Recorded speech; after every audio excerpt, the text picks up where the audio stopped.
Good evening, everyone, and happy December. I will call the December 5th, what's today, the 5th meeting, going under the table, really got me off track. December 5th meeting. And for those watching at home, she doesn't mean anything under the table like in a transactional way. The meeting is called to order. Thank you.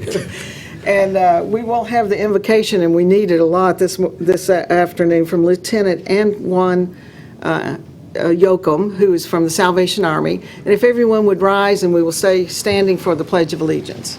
We're going to pray for your microphone. Please, thank you. Pray for me too, please. Let us pray. Almighty God, Lord of all history, by whose authority nations rise and fall, we approach the throne tonight with grateful hearts, and in the name of your only begotten Son, our Savior, the Lord Jesus Christ. Tonight we gather in the midst of an already busy season where chaos and constant to-do lists threaten to interrupt our peace. In these seasons, we are mindful of the duty that our city leaders face, and for this duty to serve the community, to guide the community, to build up the community, God, I pray that you would bless each of our leaders with health, protection, and especially wisdom and temperament. You have watched over us from generation to generation in prosperity and in adversity and in peace and in strife. Today we commit Johnson City and its leaders into your capable hands. Now, Lord, we pray that you would subdue every unworthy motive, overrule our mistakes, and grant us a full measure of grace as we work to make our city better. It is in the name of the Lord Jesus Christ that we pray. Amen. Amen. Please face the flag.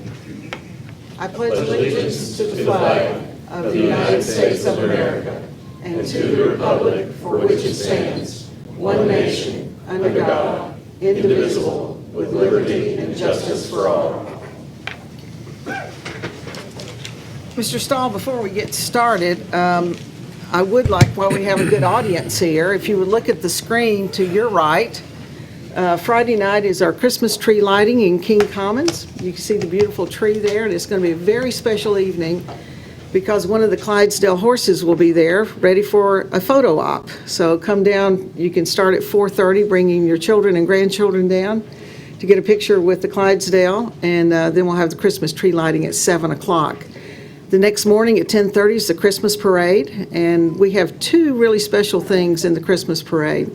One is that all 8 of the Clydesdales will be in our parade, so we think a lot of people will be showing up. And then, very special on the city side, we will be revealing the 1928 Seagrave fire truck that has recently been restored. And the city has owned that fire truck since 1928. And so it will carry Santa Claus in the Christmas parade. So please come down and watch that. So we'll look for you in the crowd for sure. And it's 8 Clydesdales and a Dalmatian. And I think the Dalmatian will be in the park on Friday night as well. Yeah. So it's going to be a special evening for our kids and grandkids, and so please come on down. Good way to kick off the Christmas season. Mr. Stahl. Thank you, Mayor. The first item is consideration of the minutes of the regularly scheduled City Commission meeting held on Thursday, November 21st, 2019, for your consideration. All right, Commissioners. Approve. I'll second that. All right, so motion is second. Any other discussion on the minutes? Ms. Jennings. Commissioner Calhoun? Yes. Commissioner Hunter? Yes. Vice Mayor Wise? Yes. Mayor Brock? Yes. Mayor, we need to add an item from the Development Services on the profit annexation, which was previously considered. This is a plan of services that involves a public hearing. We have advertised for that public hearing, but this needs to be added to the agenda. Profit annexation, plan of services, public hearing under a third reading.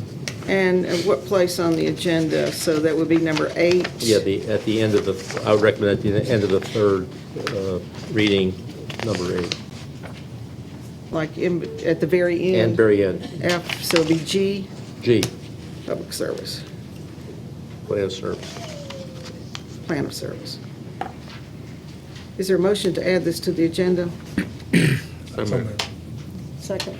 Okay, Ms. Jennings. Commissioner Calhoun? Yes. Commissioner Hunter? Yes. Vice Mayor Wise? Yes. Mayor Brock? Yes. I would also like to make a motion to defer till our next meeting, ordinance 4720-19, so staff can revisit the application of the zone and bring further comment. Is this first reading or third reading? It is first reading. It's item I under first reading. My motion would be to defer to the second meeting of December. 7I. Okay, is there a second? Second. Okay, any other discussion about that? Ms. Jennings? Commissioner Calhoun? Yes. Commissioner Hunter? Yes. Vice Mayor Wise? Yes. Mayor Brock? Yes. Is there anything else on the agenda, or are we ready to go with that? We're good? Mayor, next item is item 3, proclamations, resolutions, and presentations. Number A, we have a presentation of the 2019 Christmas Card Artwork Program award recipients. I believe we have Beth Green from City Administration to coordinate that presentation.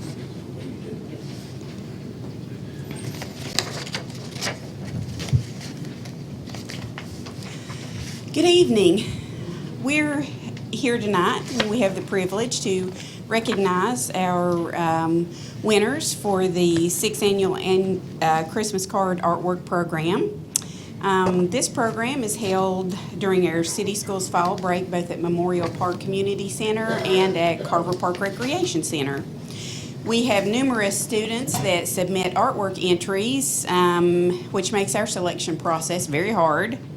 But we do select one entry from both parks, and our winners this year are Miss Kalisha Bunting and Ms. Emma Anderson. Unfortunately, Emma couldn't be with us tonight. She started getting a little under the weather today. The artwork pieces that we select are printed on the front of the city's annual Christmas cards. So both of these artwork pieces will go out in our mailings for our Christmas cards this year. All of the entries that we got this year are on display out in the lobby area. So as you go out, if you want to give them a look, they're all really good, but they're out in the front. And they'll be out there through the Christmas holidays. So at this time, I'll let the mayor do the honor of giving Ms. Kalisha her certificate. Kalisha, I'm just so excited to be able to present you with this certificate. It says Kalisha Bunting for creating winning artwork for the 2019 City of Johnson City Christmas card. And you realize that your artwork is going to go into many, many households, and they're going to see your name on it. We're so excited about that. So anything you'd like to say? Hi, I'm Kalicia. I'm 11 years old, and I come from Carver Recreation Center.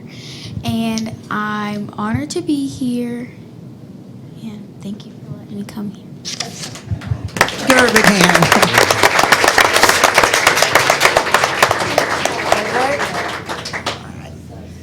Maybe this is just the first of many. You will become a greeting card designer. How about that? And there's your certificate. Thank you so much. Or an eloquent public speaker. There you go. So- Very eloquent. Absolutely. Thank you so much for coming.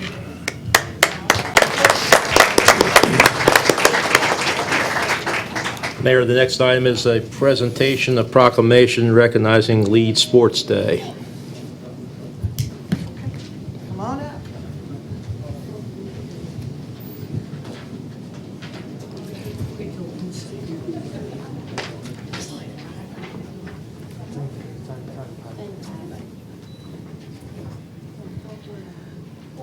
You'll need to stand by me because I have to hand you this. Okay.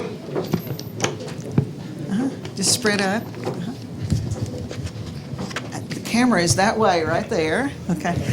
Ladies and gentlemen, it's just such an honor tonight for us to have in our chamber as a delegation from China.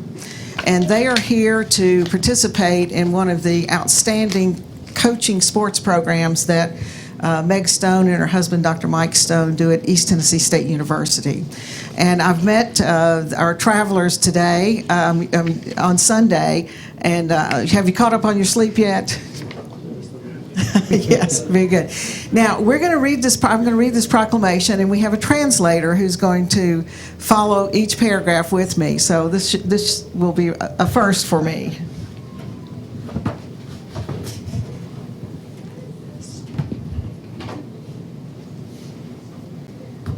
Whereas Lead Sports is a leading sport company in China that provides the Chinese Olympic Committee with equipment to be used in training sites in China. 立德体育是一家中国的提供中国奥委会所有的运动产品的一个厂家。 And whereas it is now interested in developing coaches to enhance the performance of Chinese athletes through international coaches education. 现在立德体育通过国际化的教练员培训，然后致力于提高教练员的水平，然后帮助中国的运动员提高运动表现。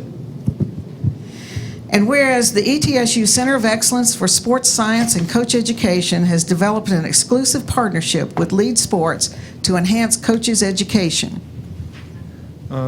东田纳西大学精英运动训练中心与教练员培训中心，然后与立德体育达成了唯一的合作关系，以帮助提高教练员的训练水平。And whereas the City of Johnson City, Tennessee is part of this relationship and welcome Lead Sports to the community. 田纳西约翰逊城作为这个关系的其中一员，然后非常欢迎立德体育来到这个城市。And whereas the City of Johnson City, Tennessee promotes and encourages physical fitness and public participation in amateur athletics activities by assisting organizations and persons concerned with sports in the development of athletic programs for abled and disabled athletes, regardless of age, race, or gender. 田纳西约翰逊城致力于发展业余运动员的体能训练与大众参与度，并且不论种族、肤色、年龄，约翰逊城一直帮助运动员及他们的团体的发展和成长。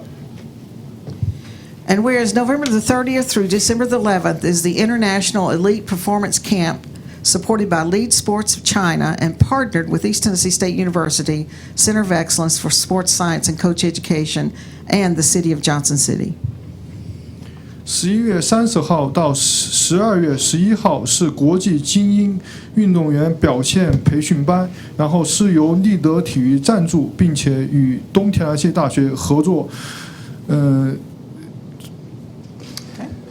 Now therefore I, Jenny L. Bragg, Mayor of the City of Johnson City, Tennessee, do hereby declare December the 5th, 2019 Lead Sports Day in Johnson City and wish all participants an excellent learning experience. 然后现在，Broker 女士，Johnson City 的市长宣布，2019年12月5日作为立德体育日。Ladies and gentlemen, we are live streamed, and I think we may be being viewed in China tonight. It'll be in the daytime for them tomorrow. So we truly do live in a global world. Meg, would you like to say a few words? Really, we set up this relationship with Lead Sports this summer when my husband and I were invited to go to China to speak at the Beijing Sports University. And we met with the person who owns Lead Sport, Mr. Jing. And Mr. Jing decided that he wanted some coaches to come to our university and to Johnson City to experience some education in sports education and coaches education. So when that happened, we invited Jenny along to meet with them, and really the welcome that they have had in Johnson City has been superb. So thank you, Jenny, very much for that. Thank you. We will get everyone a copy of this. I only have one tonight, but we'll make sure before they leave town. Does anyone want to say anything? Okay. Well, let's give them a big hand, would you please?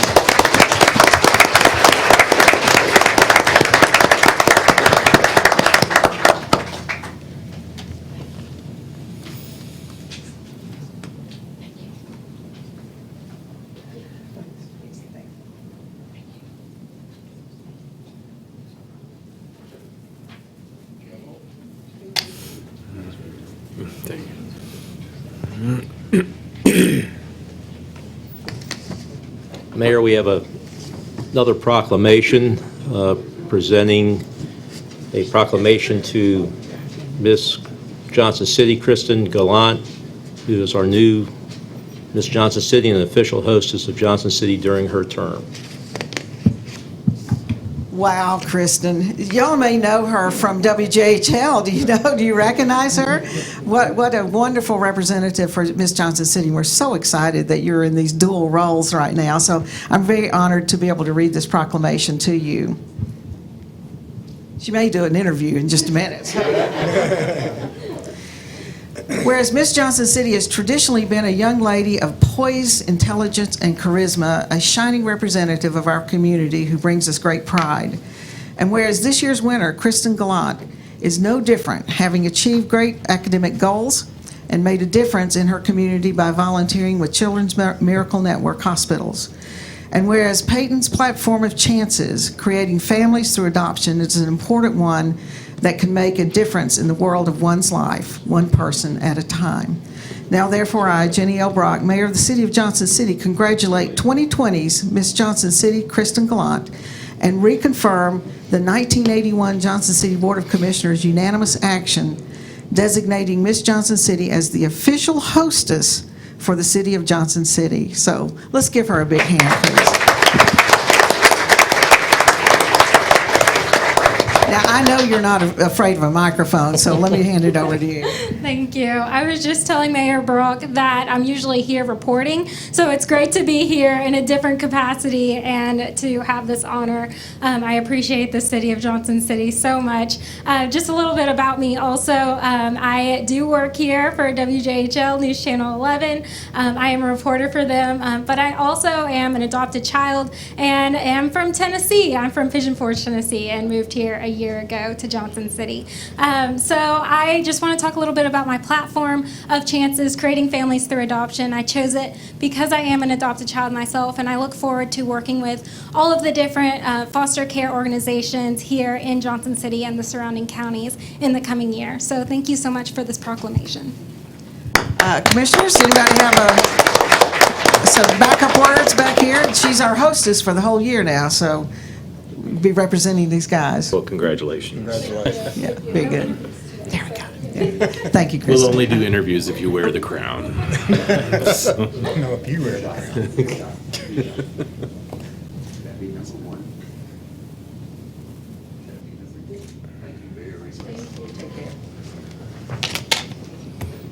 Yeah, that'd be worse.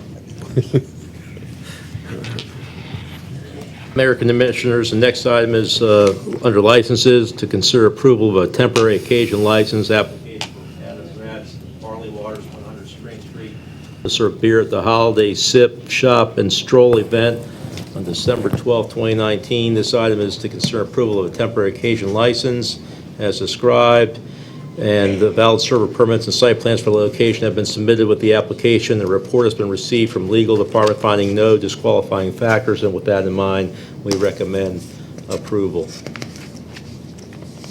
All right, Commissioners. Is the applicant here? Yes. If you would state your name and address, please. Adam Gratz with Barley Waters, 100 Spring Street. Okay, and you are accompanied by? Diana Cantler, 300 East Main. Okay. Let's take care of our business, and then you can talk about this. Commissioners? Move to approve. Okay. Second. Motion and a second. Is there any further discussion whatsoever? Ms. Jennings? Commissioner Well- Calhoun. Yes. Oh, Yeah. oh, wait just a minute. No, you're right. Don't you Wait. need to do the thing about the? I do. Yeah. I got all discombobulated when I had to go under the Sorry. table here. Have you read the rules and regulations on the sale of alcohol in the City of Johnson City? Yes, I have. And you agree to abide by them? Yes, I do. Very good, thank you. Commissioner Hunter. Yeah. Yes. Commissioner Calhoun. Yes. Vice Mayor Wise. Yes. And Mayor Brock. Yes. Now, if y'all would like to give us a little information? So Holiday Sip, Shop, and Stroll is an event that the Downtown Merchants are doing next Thursday evening, December 12th, from 5 to 9 p.m. And we have a lot of our merchants are staying open late. For shopping, they will have refreshments in their businesses. And then everyone that buys a ticket will be eligible for a gift basket that's over several $100. And as part of this, Adam is actually getting an entrepreneurial award from Highland Brewing, and so we knew so many people were going to want to come down there. We've asked for the street closure and being able to spill out onto Spring Street a little bit. Well, that's our next item, is the street closure, so, Okay. Mr. Stahl, if you want to go through that? Mayor, we do have a street closure request, and it's to consider a street special event permit application requesting a street closure from Downtown Johnson City Foundation to accommodate the Holiday Sip, Shop, and Stroll event as described, held on December 12, 2019. The applicant is requesting the closure of a portion of Spring Street from 3 p.m. until 10 p.m. on December 12th, as shown on the attached site plan A, for the purpose of overflow. The event hours will begin at 5 p.m. and end by 10 p.m., and the applicant is requesting to a small stage and low-content beer is allowed within the area as well. The staff has reviewed the application and recommends approval. Traffic control measures will be provided by the city, and it's before you for your consideration. And the applicant is here. Just one more time for the record, if you would state your name and address. Adam Gratz, 100 Spring Street. Diana Cantler, 300 East Main. Commissioners?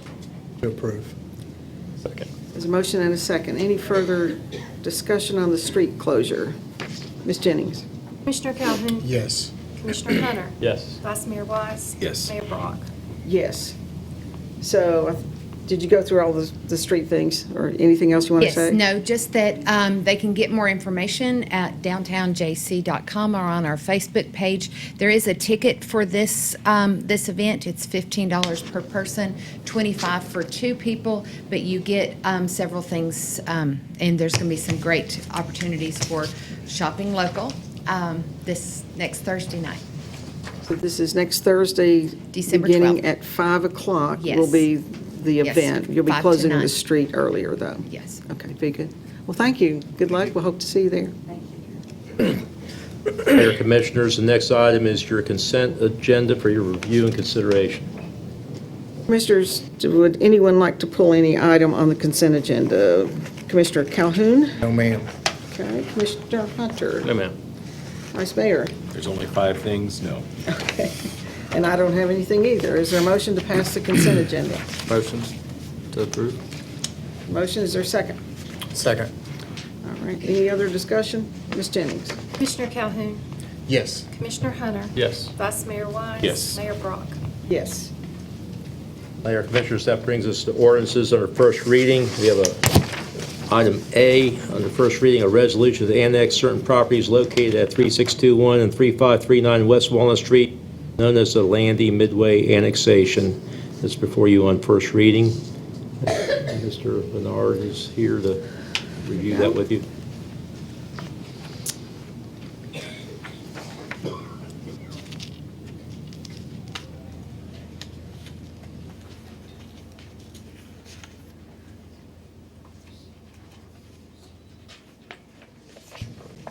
That link's not working.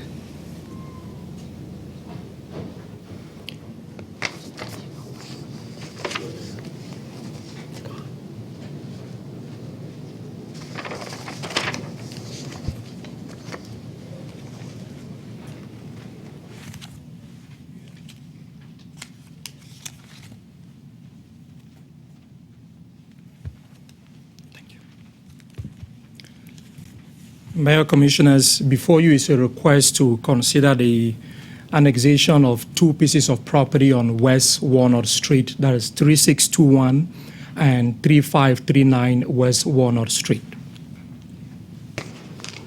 These are 2 adjoining pieces of properties.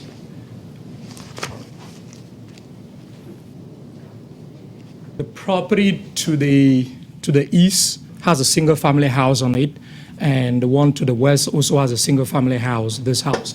The developer proposes to leave these single-family houses on site, but then to build additional 19 duplexes on these 2 pieces of properties. So there will be a total of 40 units single-family development on these 2 properties.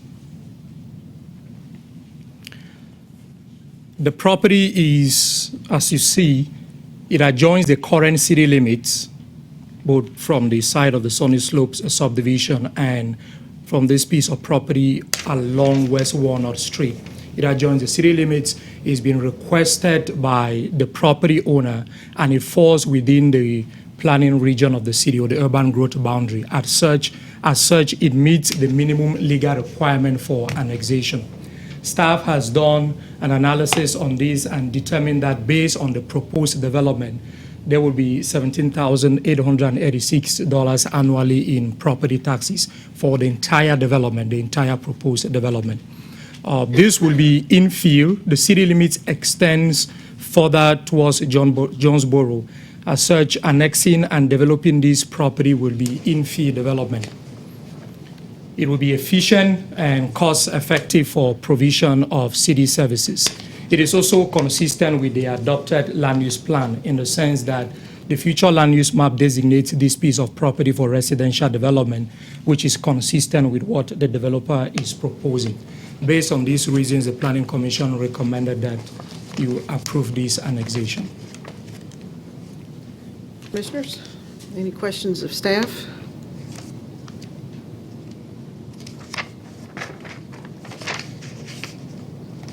Is there a motion? I move to approve, please. I'll second. Motion and a second. Any further discussion? Public or hearing will be on second reading for this? Yes, sir. Okay. Has the neighborhood meeting been held yet? A neighborhood meeting is not required, Right. but the Planning Commission asks the developer to hold a series of meetings to discuss the zoning issues, which I'll present that shortly.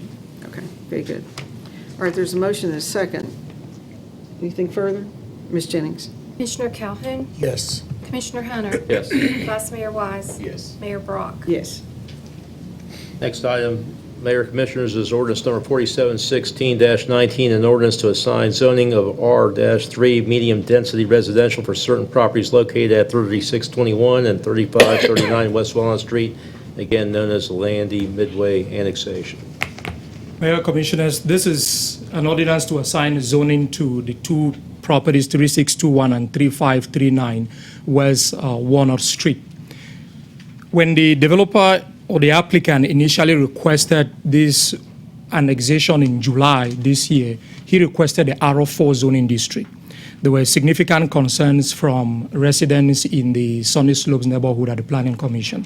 So the Planning Commission asked the applicant to go back and hold a series of meetings with the neighborhood to address their concerns as far as the R4 zoning district is concerned. The R4 zoning district would permit 14 dwelling units per acre. So the density, although both the R3 and the R4 are all medium density development, the R4, the permitted density for the R4 doubles that of the R3.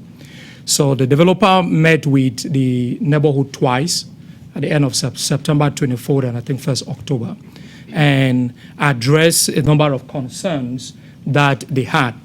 So this is initially the concept plan that he presented to the Planning Commission on what he wanted to do, which had 60 dwelling units. It initially had 60 dwelling units, and the request was for an R4 zoning district. Following those meetings, he changed the request to R3 zoning district, and that dropped the permitted density from 14 dwelling units per acre to 7 dwelling units per acre. The proposed density, as it were, was 9.45 dwelling units per acre, and now what you have is 6.15 based on his proposal. So that has significantly dropped. The initial proposal had multi-family condominium developments, and the neighborhood really didn't want that. They wanted more single family. So he changed their entire plan to this design, which is essentially single family duplexes. There was also privacy concerns. Initially, the zoning ordinance only requires a line of buffer trees, evergreen. Based on those concerns for privacy, he added an opaque fence to address that privacy concern from the neighborhood. And then he changed the access way. Initially he proposed it to simply be a private drive. And the Planning Commission was concerned that subsequently residents in this area may be coming up requesting that this become a public street when it wasn't designed and built to public street standard. So he changed that into a public street. He's going to design that as a public street. And he also opted, although the concept plan is not required for annexation, he opted that in order to establish a record of what he intends to do, this plan should be included in the zoning assignment ordinance. That's why you have the ordinance included. And the city attorney wrote the language for that in your ordinance. The Planning Commission considered that this request meets the future land use plan, which designates this area for residential development, that the R3 zoning district is an effective, will provide effective transition between the R2 zoning district and the adjoining and this R4 zoning district on the other side. So it will be a transition zone. West Walnut Street is an arterial road, and the comprehensive plan stipulates that multi-family development, medium-density residential development, and high-density should be located along collector or arterial streets. The developer has significantly addressed neighborhood concerns. Based on these 4 reasons, the Planning Commission recommends that you assign the R3 zoning district to these 2 properties.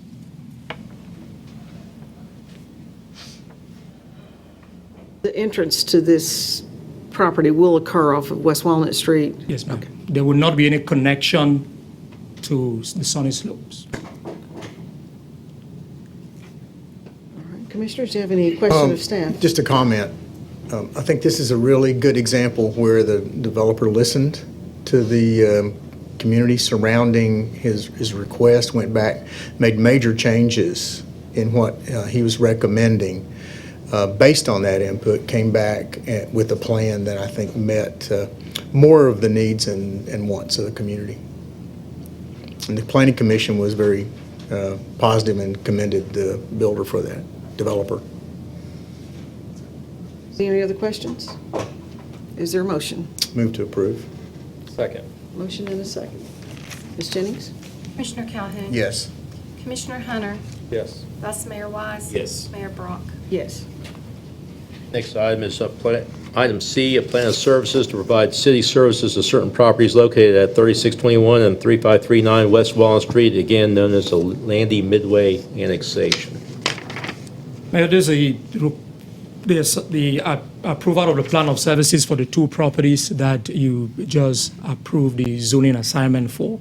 Water is already available on West Walnut Street, and since the developer will be building this as a major subdivision, he will have the responsibility to extend water from the road into this piece of property. Sewer is currently not available to this property. However, when this adjoining property was annexed into the city, there was already a plan that was built into extending the sewer to this lot line that will simply be extended into this piece of property. All other services will be provided in accordance with city policy. The Planning Commission recommends approval. So the sewer line would come up from Sunny Slopes, is that what you're saying? Yes, ma'am. Okay. All right. Commissioners? Move to approve. Second. Motion and a second. Any other discussion? Ms. Jennings? Commissioner Calhoun. Yes. Commissioner Hunter. Yes. Vice Mayor Wise. Yes. Mayor Brock. Yes. Comes to item D, we have a resolution to annex certain property along Boone Station Road, known as the Chestnut Cove annexation.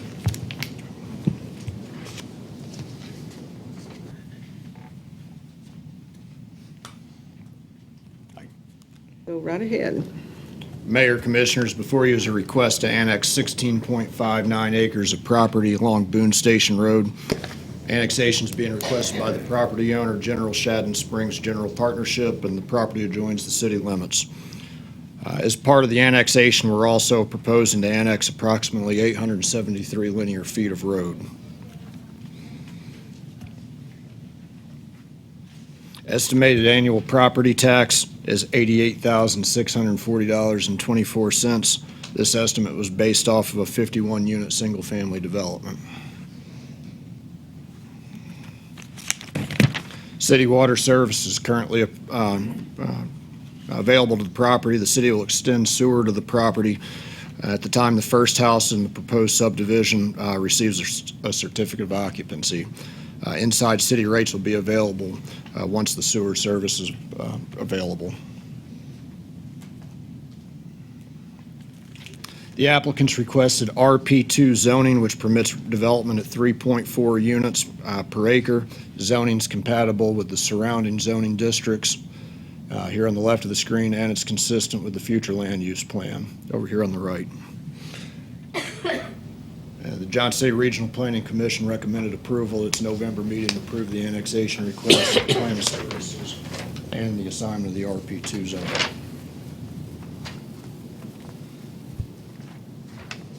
Okay, Commissioners, any questions of staff?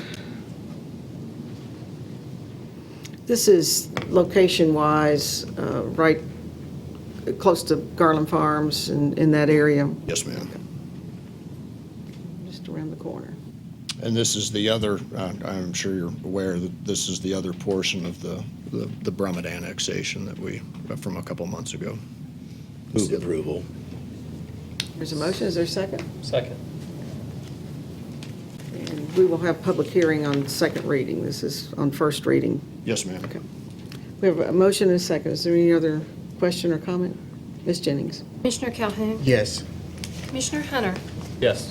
Vice Mayor Wise. Yes. Mayor Brock. Yes. And under item E, we have ordinance number 4717-19, an ordinance to assign zoning of RP-2 planned residential for certain property along Boone Station Road known as the Chestnut Cove annexation. I have nothing further to add if Move my approval. Second. answer sufficed. This is assigning the zoning to RP2. Yes, ma'am. Yes. Okay, motion and a second. Any other discussion? Ms. Jennings? Commissioner Calhoun. Yes. Commissioner Hunter. Yes. Vice Mayor Wise. Yes. Mayor Brock. Yes. Under item F, we have a plan of services to provide city services to a certain property along Boone Station Road, again known as the Chestnut Cove annexation. You want to go into some detail on the plan of services? I have nothing further other than what I mentioned in the initial briefing unless subject to your questions. Move approval. Second. Any other questions or comments? Ms. Jennings? Commissioner Calhoun. Yes. Commissioner Hunter. Yes. Vice Mayor Wise. Yes. Mayor Brock. Yes. And I'll introduce one more item, ordinance number 4718-19, an ordinance to rezone certain property located at 4835 North Rhone Street from B4 Planned Arterial Business District to R4 Medium Density Residential before you for your consideration. I will leave. Handoff down here. Okay, go ahead.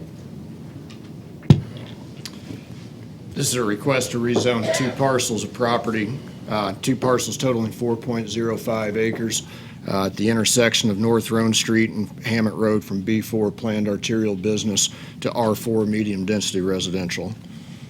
The applicant's requesting the R4 zoning to construct 10 single-family dwellings.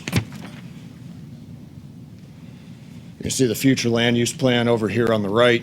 You can see that it calls for this section of the North Rhone Street corridor to be developed for commercial purposes with residential zoning behind it. However, it is sound land use planning in order to avoid strip development along corridors of this nature to locate commercial properties at key intersections, such as the one that we're all familiar with, the North Rhone Street intersection, and Boones Creek, North Rhone Street, Boones Creek intersection with Zach's, Hardee's, McDonald's, the BP, and then further north we have, you can see more commercial development and institutional use along the at the Rockingham Road and North Rhone Street intersection. Staff believes it's appropriate to have residential development between commercial nodes, and as you can see with the way that this area is actually developed, you have a great deal of residential development, both multifamily and single family, between these two commercial nodes. The concept plan calls for the construction of 10 single-family homes to be accessed by a private drive to be constructed during this phase of the of construction. Lots all meet zoning ordinance for lot size and requirements of the zoning code, and Planning Commission recommended approval of the rezoning from B4 to R4 at its November meeting, and approval of the concept plan. Just a point of emphasis, this does not have an entrance onto North Rhone Street. That's It's on a correct. separate entrance. That's right? correct. It's to be accessed off of North Rhone Street here onto Hammett Road, and then this street that's going to be constructed will access Hammett Road. No opening on North Rhone Street. In the back, is that the detention area? Yes, ma'am. Yep. Commissioner, a motion? Move to approve. Any other questions for staff? Ms. Jennings? Commissioner Calhoun. Yes. Commissioner Hunter. Yes. Vice Mayor Wise. Yes. Mayor Brock. Yes. Your next order of business is ordinance number 4719-19. An ordinance to amend the zoning map of the City of Johnson City, Tennessee, being part of the appendix to ordinance number 1519, entitled "An Ordinance to Adopt a Code of Laws and Ordinances for the City of Johnson City, Tennessee, and to repeal all laws and ordinances in conflict therewith, and amendatory thereof by changing from B4 Planned Arterial Business District to R5 High Density Residential District, a portion of certain property located at 1077 West Oakland Avenue." Ready for your consideration on first reading. Hassan? 1077 or 1072? It is 10, It was initially 1072. Okay. 911 just gave it a new address. Okay, all right. recently. So it is 1077. Yeah, Okay. They just gave it a new Thank address. you, sir. 1077. Mayor, Commissioners, this is a request to rezone part of an existing parcel. Right now, the 1072 address, as it were, is one parcel extending on both sides of West Oakland Avenue. The developer, however, is only requesting that the southern portion of this property be rezoned, not the entire parcel as it is, which will be this site beside the ROTP zoning district on the south. The proposal is to construct 103 units, 119-bed independent senior living facility on this site. This is a prototype of what the developers currently have in other locations. They intend to build similar to this, will basically look the same as this. That's what they build everywhere. This product is compatible with the adjoining residential development, both for the reserves and the heavens. And you also have a multi-family condominium Charleston Square development by the side. The city, back in the 90s, was concerned about traffic on this road and requested that a traffic study be conducted.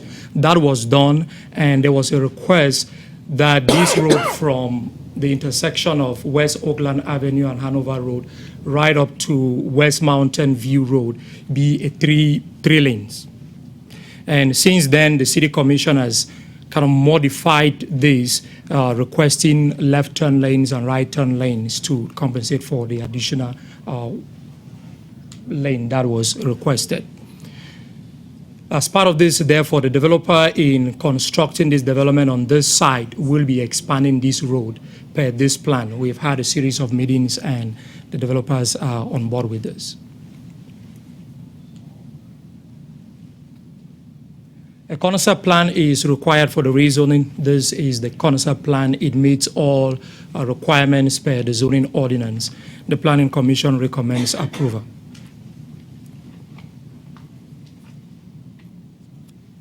Could you give us a little information about the neighborhood meeting and the results of that? The developer had the required neighborhood meeting right in here. 4 persons attended the meeting. They had no concerns. The only issue they raised was with traffic. And this being a down zoning, if we had a B4 development in there, it could be worse. So this is actually going to help the traffic situation. Hey, Song, do you have the animated view of that development? Yes, sir.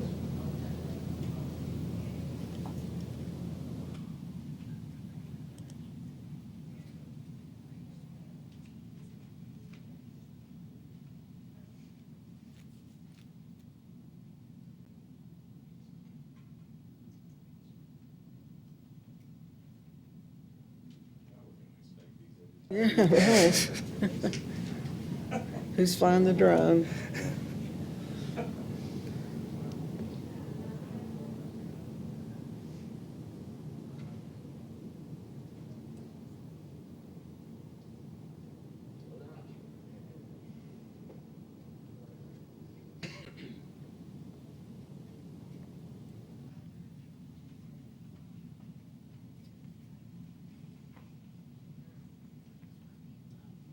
Maybe we're going to get some Christmas music. Anybody want to sing? No.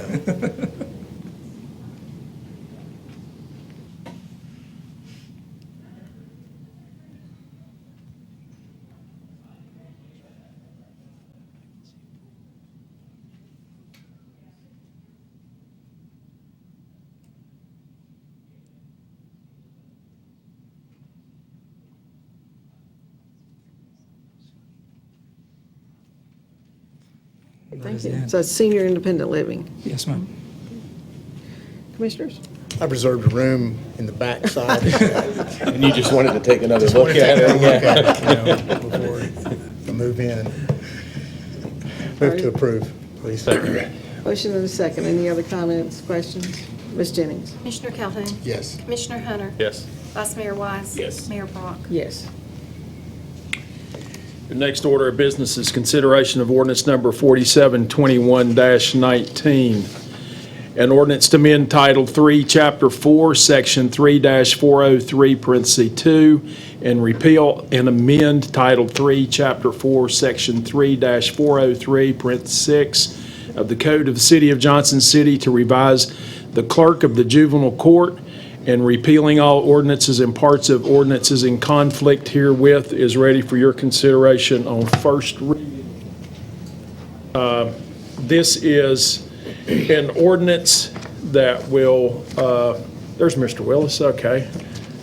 Thank you, Steve. Thank you, Mr. Peterson. So you have before you tonight on first reading an ordinance to amend previous ordinance 4556-14, which established the position of an elected juvenile court clerk, which was required by Tennessee Code. So the purpose of this amendment would be to allow the position to be full or part-time status, with our ultimate recommendation to move it to a part-time status. Additionally, the original ordinance did not prohibit city employees from seeking the position, but due to the change in status, we would recommend that the additional requirement be placed there, be appropriate due to an inherent conflict of interest with a current city employee. So we recommend your approval on first reading. Judge Green, thank you for being here tonight. We appreciate that. Commissioners, do we have a motion or additional questions? What's the mechanism for determining whether it's full or part-time? Essentially, 3+ years of experience with the position being elected, and in multiple conversations with Judge Green, we felt as though the position could be. But I mean, we're adopting this. Who would make, if we ever decided it needed to be full-time again, does it have to come back? Because this seems like it could go either way. And you're exactly right. Okay. And that was the desire, that we leave it somewhat open-ended. So would the in judge be future- responsible for that, or who would make the call if it ever needed to be full-time? City manager. I don't know about that. In consultation This with the becomes judge, a I'm regular sure. personnel position. Okay. Rather than an elected official. The elected officials, none of us have any control over the elected officials. They're wild cards. No comment. The judge is present, I'll be quiet. Well, it's going to be workload driven. Yes, And- yes, very And much. and we hope in the juvenile court system that goes down, right? Judge Green and her team, as you well know, do a fantastic job Absolutely. in their work down there every single day. So Very good. Thank you. we're in great hands. Commissioners, is there a motion? So moved.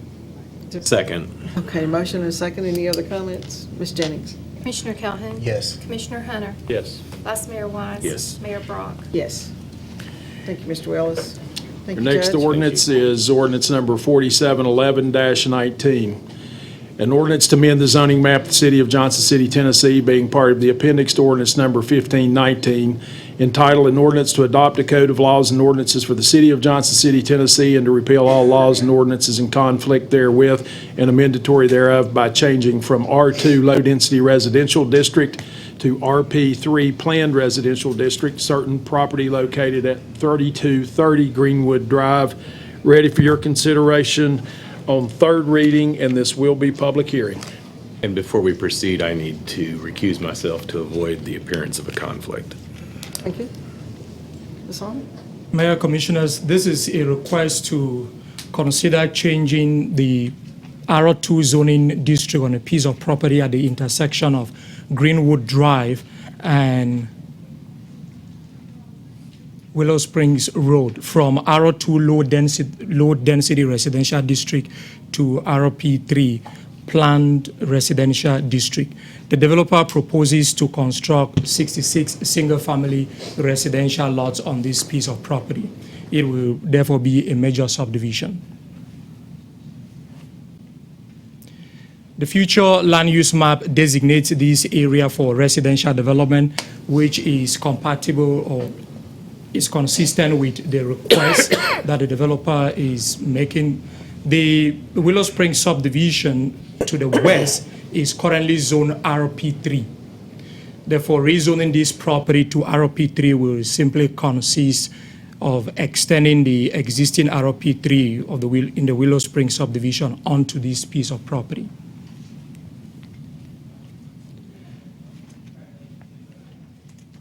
This being a major subdivision, the developer proposes to construct a local street that would extend to the intersection of Willow Springs Drive with Trillium Trail, and then there will be 2 other lanes inside the subdivision.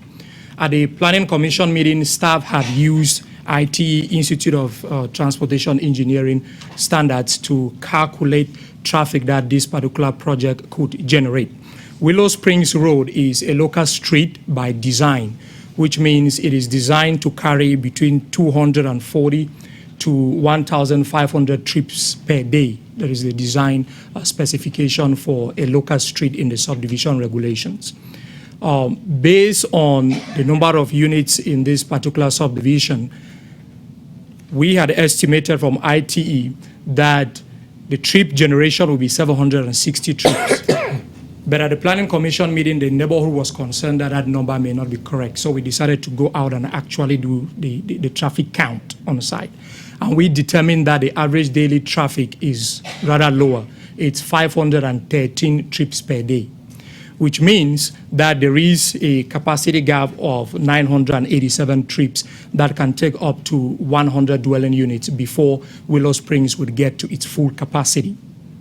The developer is proposing 66 units, which is below and within this permitted capacity. Hassan, before you move on to that, if you go back, the 66 units, how many more trips would that account for? That will account for 66 So times. it falls within the 1,500, but I was just curious. Yes, 540. Basically 660, if you take it by 10. It would be 660.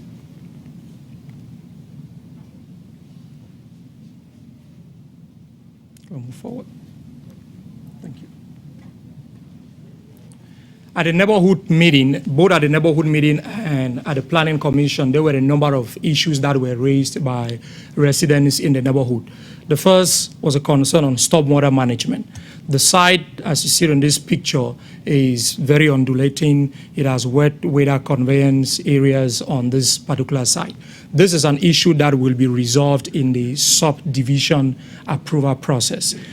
In the preliminary plat, on the concept plan, the developer is required to show the location for stormwater management detention ponds, and he has shown 2 of those locations on the concept plan.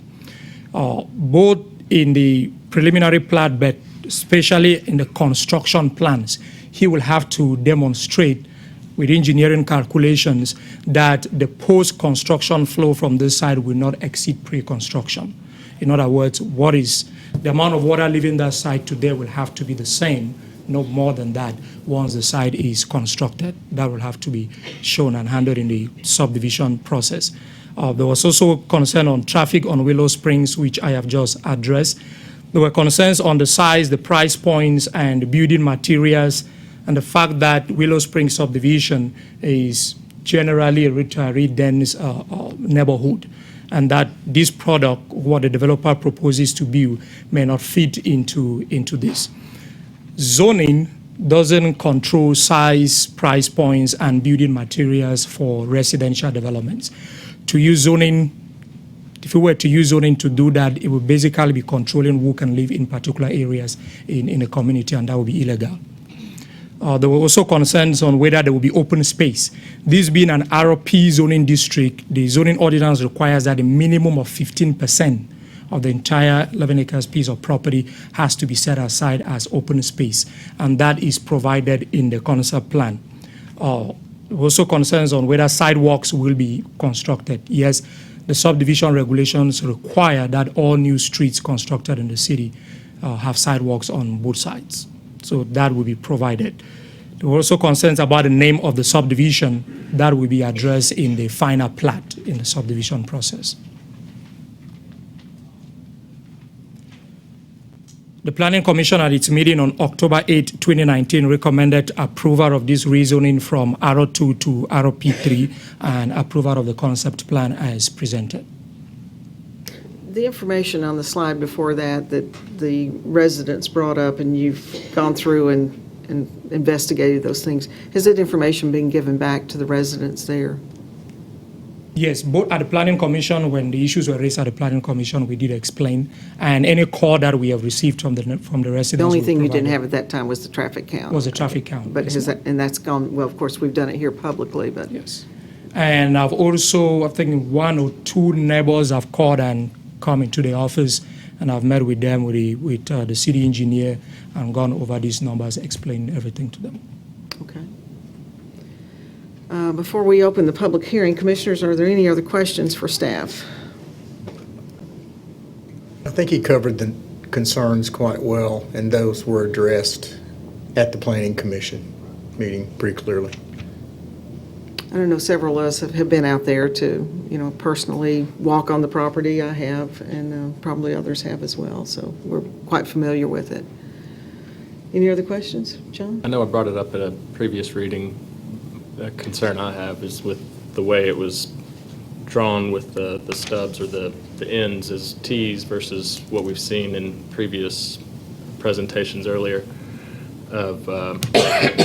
Turn it around. Exactly.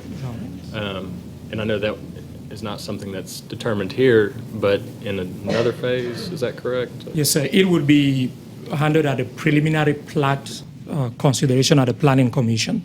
That is regulated in the subdivision regulations, so that will be resolved there. Thank you, Hassan. You're welcome. Okay. Before I open the public hearing, we have 2 different public hearings tonight. If I could just see a show of hands who are here to comment on the Greenwood Drive Willow Springs project. Okay, all right, very good. So what I will do, and when we have public hearing, we ask you to keep your remarks within 3 minutes. We do have a timekeeper up here. Vice Mayor keeps the clock. We also I'll raise my hand when you're 30 seconds away. And if you're in the middle of a really key point, we will let you finish that for sure. But also, if the person in front of you has already made that particular point, if y'all would keep your remarks focused on other points that you really want the commission to hear, we would appreciate that as well. So I'm going to open the public hearing on the, give me the proper name of this so we can. Ordinance 4711-19. At 3230 Greenwood Drive. Anyone who would like to speak for this request, if you would come forward.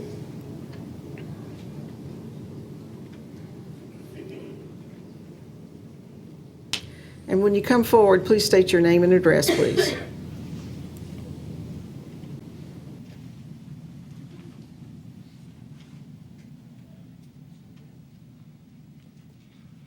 My name's Tim Carter. I'm at 116 Stonehenge Drive, Bristol, Tennessee. Me and my son Michael are the developers of this property. We had this listed for sale for about 1.5 years before we decided to develop it. The church that owns the property bought it back in 2008 to build a church on the property. At that point in time, the original zoning was RP3, and they had it changed back to R2 to give them the ability to build the church. during different political times and a lot of different changes in the church structure, they have decided that it would be unwise for them to do that, and they decided to put it for sale. So what we are asking, that the zoning be returned to the original intent of the property. We feel that we're very similar in density. We're very similar in value. I think maybe I made a mistake. Some of the houses originally, I said, may be as low as 150, but I don't think that's going to be the case. I think they're all going to probably be above the $200,000 mark based on the builders' other projects here in town that they're doing now. Be glad to answer any questions you might have concerning the cul-de-sacs. We really, under the concept plan, have not gone to the extent of hiring the engineers to do all that, and we will do that in the subdivision process. You good? Thank you very much. Thank you. They kept it below 3 minutes. What was that time there? 2. 2? Very good. And we generally don't comment unless we have a glaring question that we want to ask. So those who are, is anyone else speaking for this project? All right. Those who would speak against, if you would please come forward, state your name.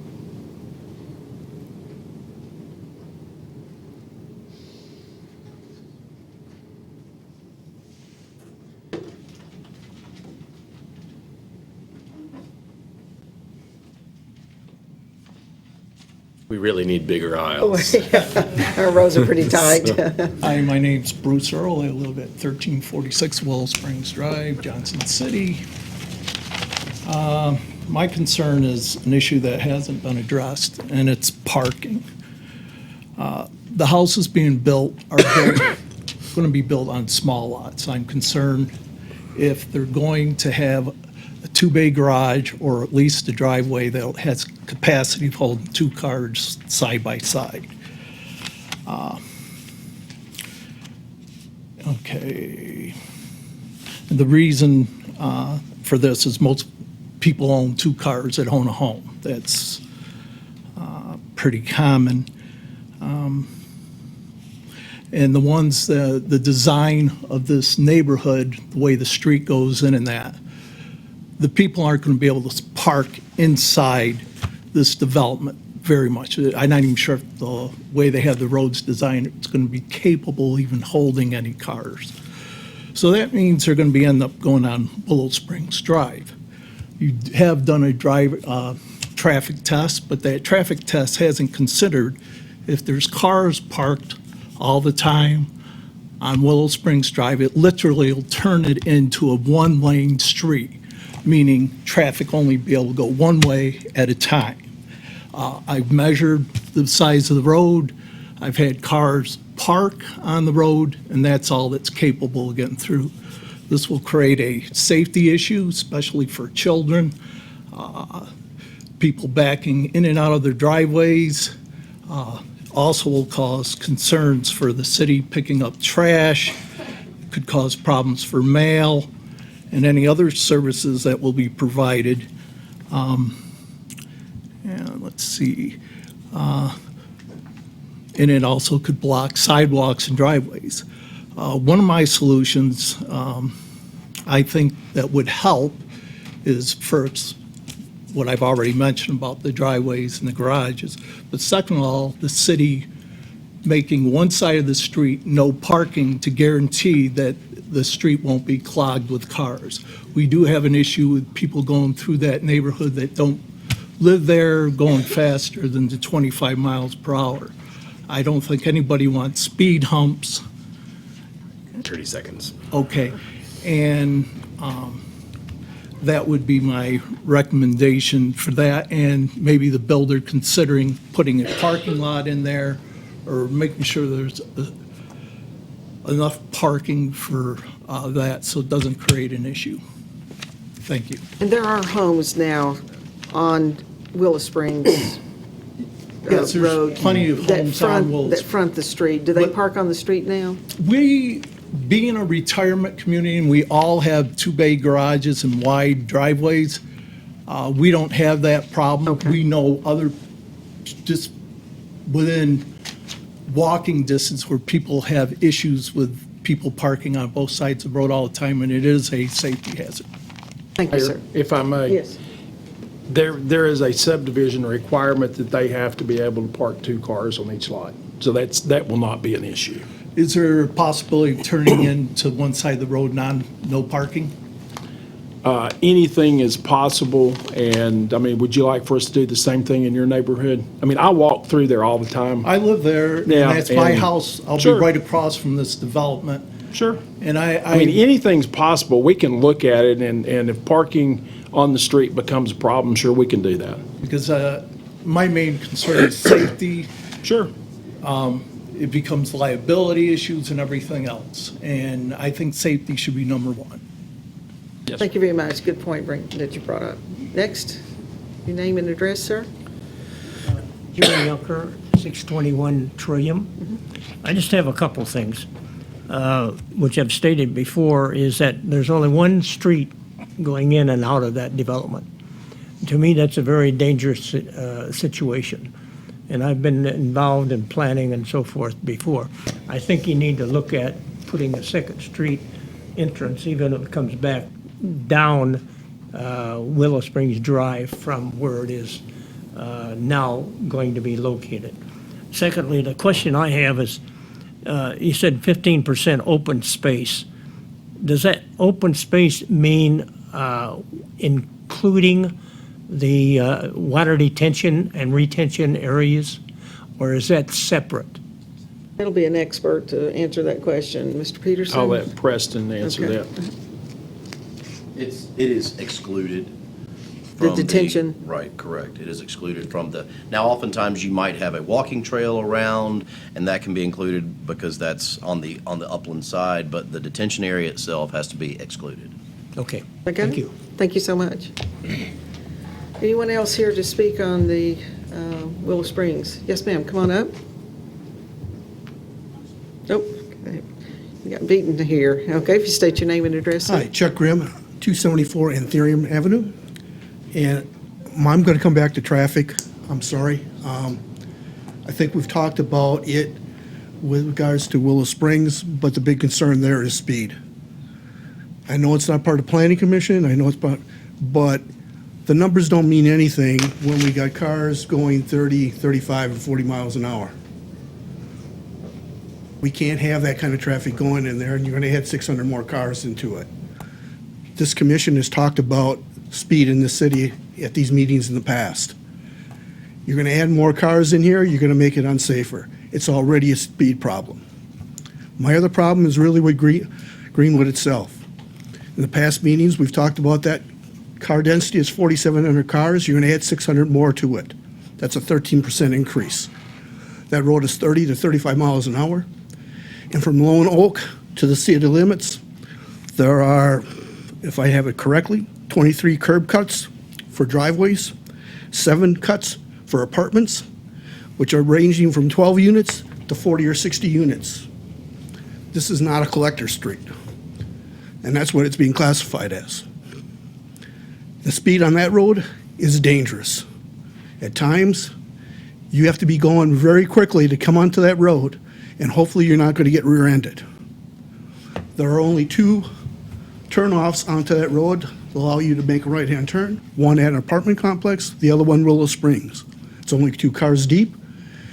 If you're unfortunate to be the second car, you hopefully don't have your rear end sticking out because the other car is in front of the head, because the cars are starting to accelerate leaving the city.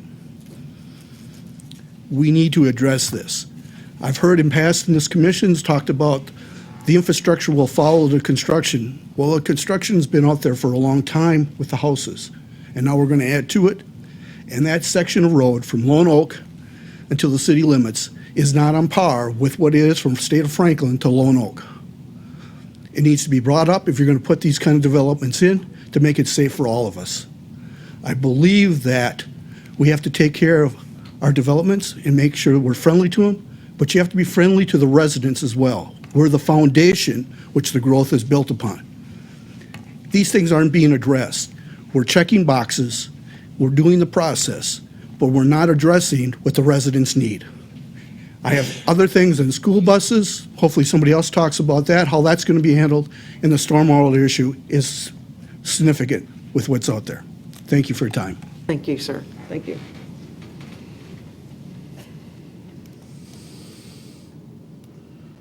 Mr. Peterson, just a point of clarification while we're waiting. You had mentioned 600 more cars. I think it's 600 car trips, but in a development of 66 units, in likelihood, that's probably less than 150 automobiles that would be added. At most, you would have 2 vehicles per residential unit, and in some cases, you're not going to have 2. So I would defer to Mr. Cantrell, as he's dealt with traffic and vehicle trip projections much more than I have. Yes, ma'am. Using the number that was shared with us. Yeah, he was talking about car trips, not cars, the number of cars. I was talking about trips too. Okay, sorry. Yes, ma'am. My name is Ruby Caswell, 273 Anthurium. My major concern is the density that is going to be there. 66 houses on 11 acres. That is my concern. It's going to add that much more into our neighborhood. The traffic on Greenwood now, on Greenwood to State of Franklin, you are backed up sometimes for 2 or 3 signals, and to add this much more into that neighborhood, I'm concerned about. And that's really my major concern, is the density on that lot. Thank you very much. Thank you. For the record, she was 40 seconds. All right. Set a new standard here for us. Is there anyone else who would like to speak against the project? Okay, seeing no one, I will close the public hearing. All right, commissioners, that brings it back to us. And the Vice Mayor has recused himself, so Commissioner Hunter or Commissioner Calhoun, is there a motion? I would move to approve. I'll second. All right, there's a motion and a second. Is there any further discussion? I think there's just a few things. I think the issue with parking has been addressed, as City Manager Peterson acknowledged. I think in previous meetings, the city's recommendation based on line of sight for an exit onto Greenwood Drive speaks to another concern of safety, traffic safety, because the line of sight is not sufficient.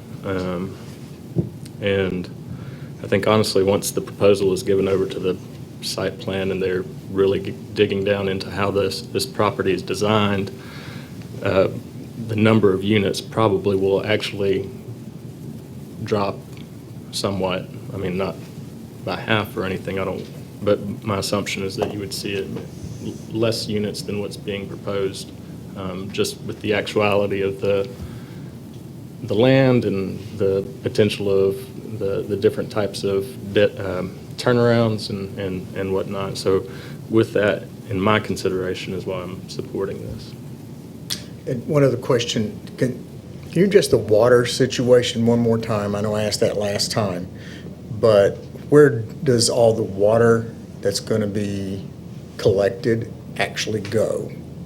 It has to be detained on site, either infiltrate or evaporate. If any water leaves the site, it has to be the same amount of water that is leaving the site now or less. It cannot be more, by calculation. And our engineering staff are pretty strict in ensuring that those numbers are correct. I think to answer your question, thank you. Just, I live out on that side of town as well, and I'm probably on Greenwood Drive 3 or 4 times a day, and I will absolutely agree with the speed. And I think Mr. Peterson will smile down there when I'm getting ready to say this, because I've brought it up so many times, is that, we speed around Johnson City all the time, across town. And our slogan is Go All Out, and I think in 2020, we're going to have a campaign called Slow All Out. We just need to slow everybody down. And Greenwood Drive is 30 miles an hour. I know it very well. And we're just going to have to be more diligent to try to get people to slow down. I don't think we can reduce the speed limit any lower than that. Now, once you pass Lone Oak, does the speed limit increase out there, or is it's still 30 miles an hour? To the city limit, yes, ma'am. So we're going to have to do a really good job of trying to regulate people's speed all over town, and that's certainly one of the areas. I do know that as density increases in any parts of town, we address the needs of our streets and our roads. So I'm through that same intersection on State of Franklin. I've sat there a couple of times, through the traffic light. But I think as we have, our traffic light systems are much more sensitive to how we regulate and control those, that we can, help some of the intersections that may be problematic. But I agree with you on the speed thing, and I'm going to be really behind figuring out what we can do in Johnson City to get people to drive much more safely. You can go down State of Franklin, the speed limit is 40, and people are going 50 and 55 and 60 right past the Carnegie all day long. So we have to do a better job of regulating that. So we have heard your concerns. I think you have a developer that I would encourage you to work with the people as you move through this process, if it's approved here in a minute, to listen to their concerns as the previous project was dealt with as well. And anyway, so we have a motion and a second. Is there any other comment? Ms. Jennings? Commissioner Calhoun? Yes. Commissioner Hunter? Yes. Vice Mayor Wise? And Mayor Brock? Yes. Okay, thank you. Your next order of business is consideration of a resolution dealing with profit annexation in association with ordinance number 4710-19. Excuse me. A resolution to annex a portion of certain property located within the 11th Civil District of Washington County, Tennessee, adjoining the present corporate boundaries of the city of Johnson City, Tennessee, and to incorporate the same within the corporate boundaries of the city of Johnson City, Tennessee, said property being known as the profit annexation. To zone said property B4 Planned Arterial Business District as described herein, and to amend the zoning map of the city of Johnson City, Tennessee accordingly, being a part of the appendix to ordinance number 1519, is ready for your consideration on third reading. And this is the resolution. The ordinance to assign zoning will be where your public hearing is. Of course, you can have public comment at any point in the meeting that you choose.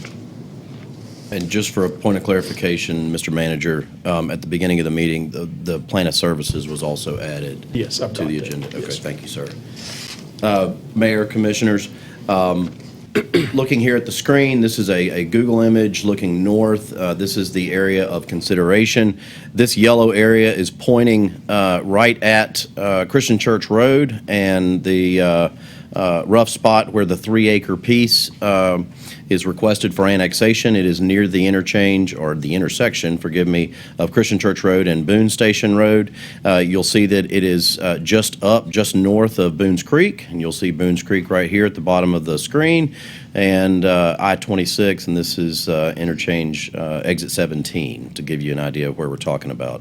So the request here at third reading is, again, three-part. It is to annex 3 acres of a overall 35-acre tract. And again, the 3-acre piece is requested here along, it's a rectangular piece here along Christian Church Road, to adopt the plan of services and then to apply the B4 zoning. As noted during previous readings, this was considered by the Planning Commission. Planning Commission has voted in favor of all 3 parts of this. Planning Commission did recommend the RTP zoning classification, but as you may recall, during first reading, that was converted to the B4. So that's how we have moved forward. So here we are tonight on third reading and the public hearing. I would like to note that just today, a petition was submitted to the city. I'm obligated to give this to you, so I have 5 of these here, and I'll be glad to make a copy for Ms. Jennings and for Mr. Peterson as well, but I'll give these to you.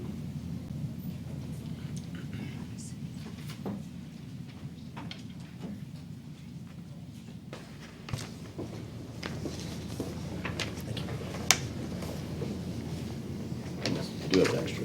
Thank you, sir. Thank you, sir. We will, are you finished, or? Yes, ma'am. The only thing I was going to add was that those have been now provided to you. My understanding, I double-checked with Mr. Vennard on not only our process, but the general statutes for petitions. It does not affect voting, but we are obligated to provide that to you, so it is now in front of you. Thank you, ma'am. All right, we'll take some time for the commission to have questions and comments. I will move the public hearing before any vote is taken, and we'll proceed from there. Sure. Okay. Commissioners, any Yeah, I questions do or have a comments? question. I drove out there last week. Correct me if I'm wrong, this is outside of the newly established interchange retail zone thing that the legislature passed, or inside? No, sir. This would actually be inside. Now, keep in mind that the retail incentive zone that you speak of, which was adopted by the General Assembly back in May of this year, that has yet to be adopted by you all, by the City Commission. But we might.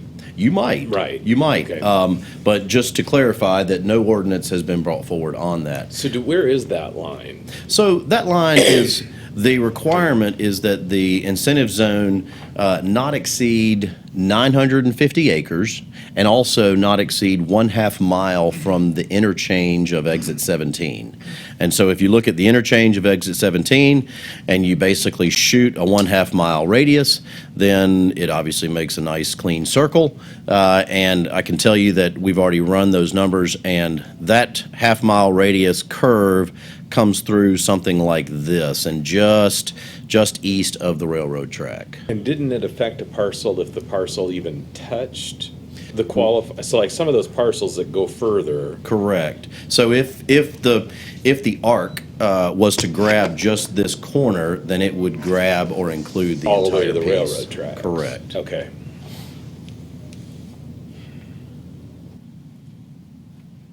Others?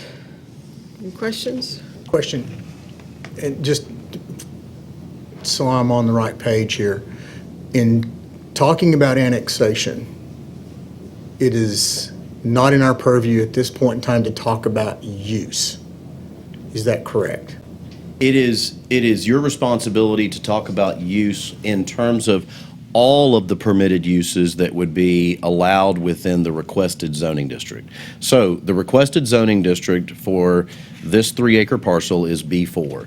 The B4 is one of our most permissive zoning districts. It's the typical general retail zoning district that you would find along State of Franklin. Allows for big box stores, allows for smaller retail, boutiques and restaurants and Walgreens and doctor's offices and gas stations. It allows for a variety of uses, even multifamily, single family, or I'm sorry, not single family, but multifamily and institutional uses. It is one of the broadest zoning classifications that we have. So in applying the B4 zoning district, it's important to think about all of the uses that could be permitted within that zone, and are those uses appropriate for that area, for that acreage, as part of that annexation?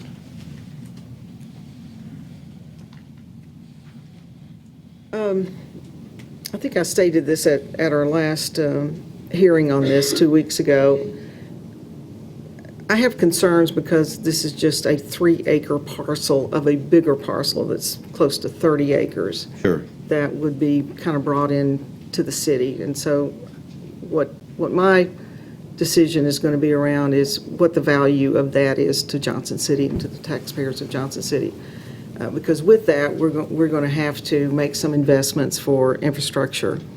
That sector in there, I know there's going to be development. I guess in the land use plan, it is being identified as kind of commercial. Yes, Is that ma'am. correct? Correct.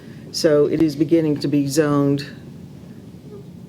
Right now, this would be the request for B4, but we don't have any city property on that side of Christian Church Road. It's on down, actually on Boones Creek Road. If you could show that. Sure, you can slide. see that here, and actually that's reflected on this slide. Everything that's in the dark gray is under county jurisdiction. Everything that is in green is under city corporate limits. And so this 35-acre tract, and specifically the 3-acre piece, would be contiguous with the corporate limits, but you can see here that the corporate limits are just west of the interchange and then largely east and south. So again, the green is the corporate limits and really 360 degrees around the interchange, and then extending west down Boones Creek, and you'll see where the corporate limits extend south on Christian Church Road is here at Bright Ridge. And then also there's the church across Christian Church from Bright Ridge.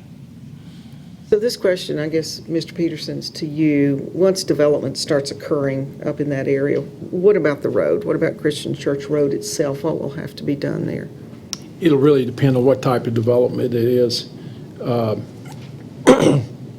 With the interchange being reworked, left turns into the road that goes up to the Highway Patrol office will no longer be allowed, nor will left turns coming out of the Highway Patrol office onto Boones Creek Road, and I don't remember the name of that street. Lake Drive. Lake Drive. Lake Park Drive. Yes, thank you. The state's going to put a barrier through the median. We'll have a barrier there rather than a left turn lane. So that's going to impact traffic flow in that general area as well. We've been in discussions with Washington County and TDOT about other modifications to the transportation system between Christian Church Road and back over to Lake Park Drive.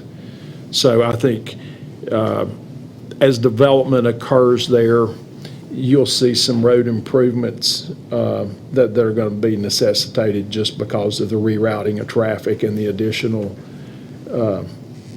vehicular traffic as a result of development there.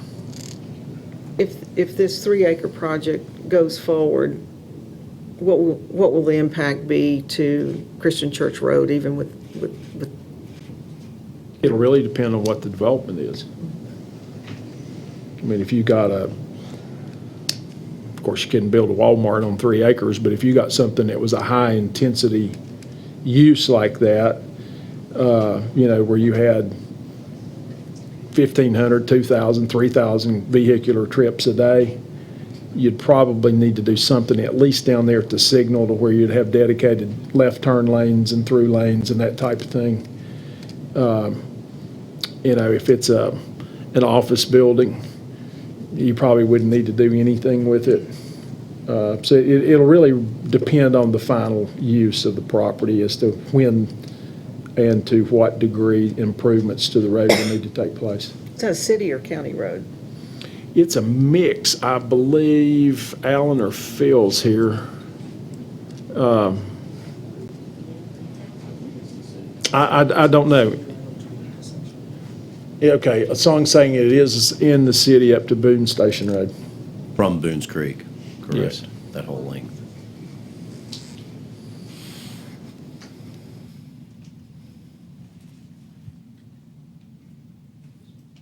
Any other questions? May have a number after. Yeah, we may. Sure. All right, let's do that. All right, thank you, Mr. Mitchell. Thank you, ma'am. I will open the public hearing in just a moment. Could I see a show of hands of those who would like to speak for the project first?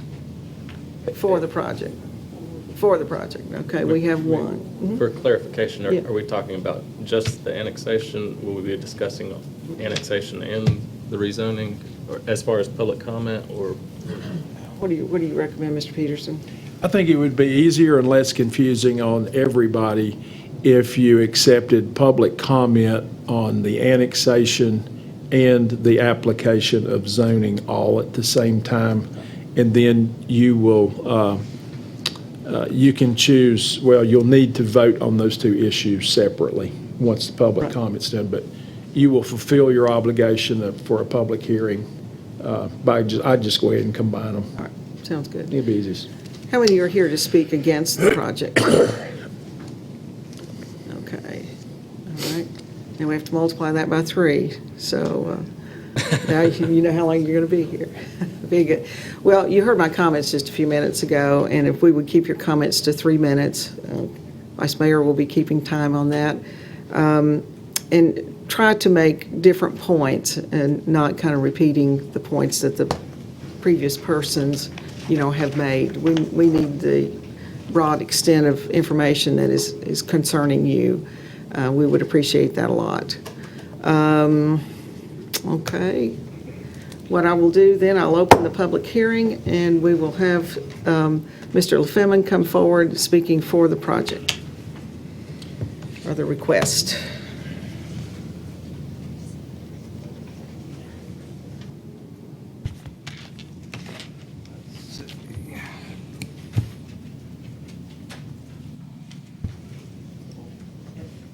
I need to go back to the main screen. PowerPoint. You want me to show this? Yeah.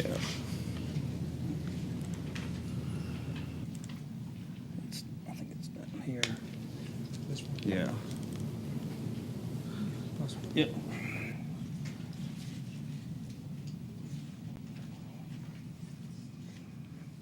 Very good.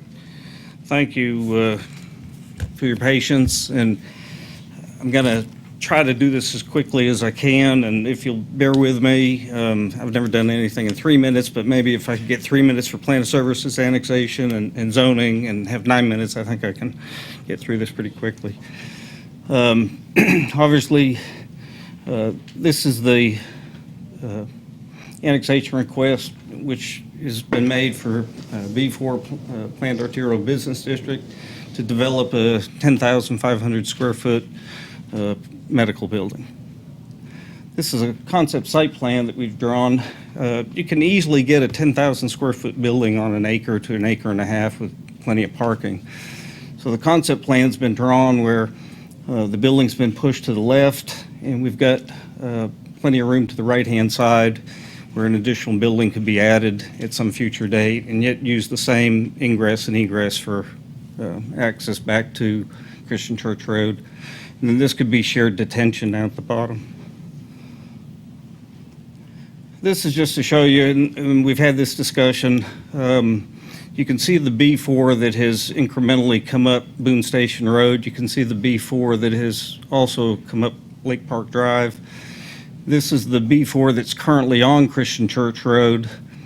And as we've talked about, we have it on the other side and then back toward Christian Church and also over to Bright Ridge. This tract is 26.5 acres, which has been recently rezoned as B3 into Washington County. And I think, as you know, it's been looked at for a possible call center. The B3 in Washington County is very similar to our B4 inside the city in terms of uses. So you can already see that the tracks across the street from it, which are B4 in the city, B3 in the county here, and it's just gradually working its way up Christian Church Road, and then we'll continue out Boone Station Road and connect. This is just a quick view of some of the, I don't know if you've driven out there and looked at some of the sites, but anyway, on the corner at the traffic light, you do have turning movements there at that traffic light, which is good. And the improvements as part of the new Diamond Interchange, you've got it also 5-laned all the way to that traffic light.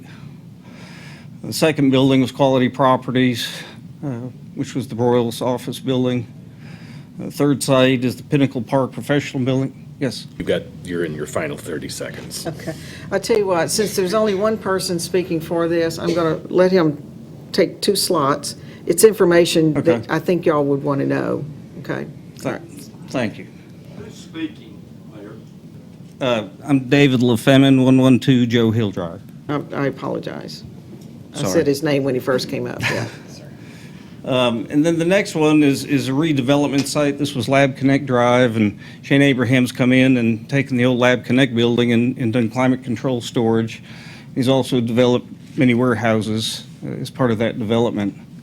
So you can see, and then on the southern anchor of Christian Church Road, obviously you've got a 39-acre campus of Bright Ridge. And one thing to keep in mind, Bright Ridge has been there for 22 years. And even though we say, well, can the road handle it?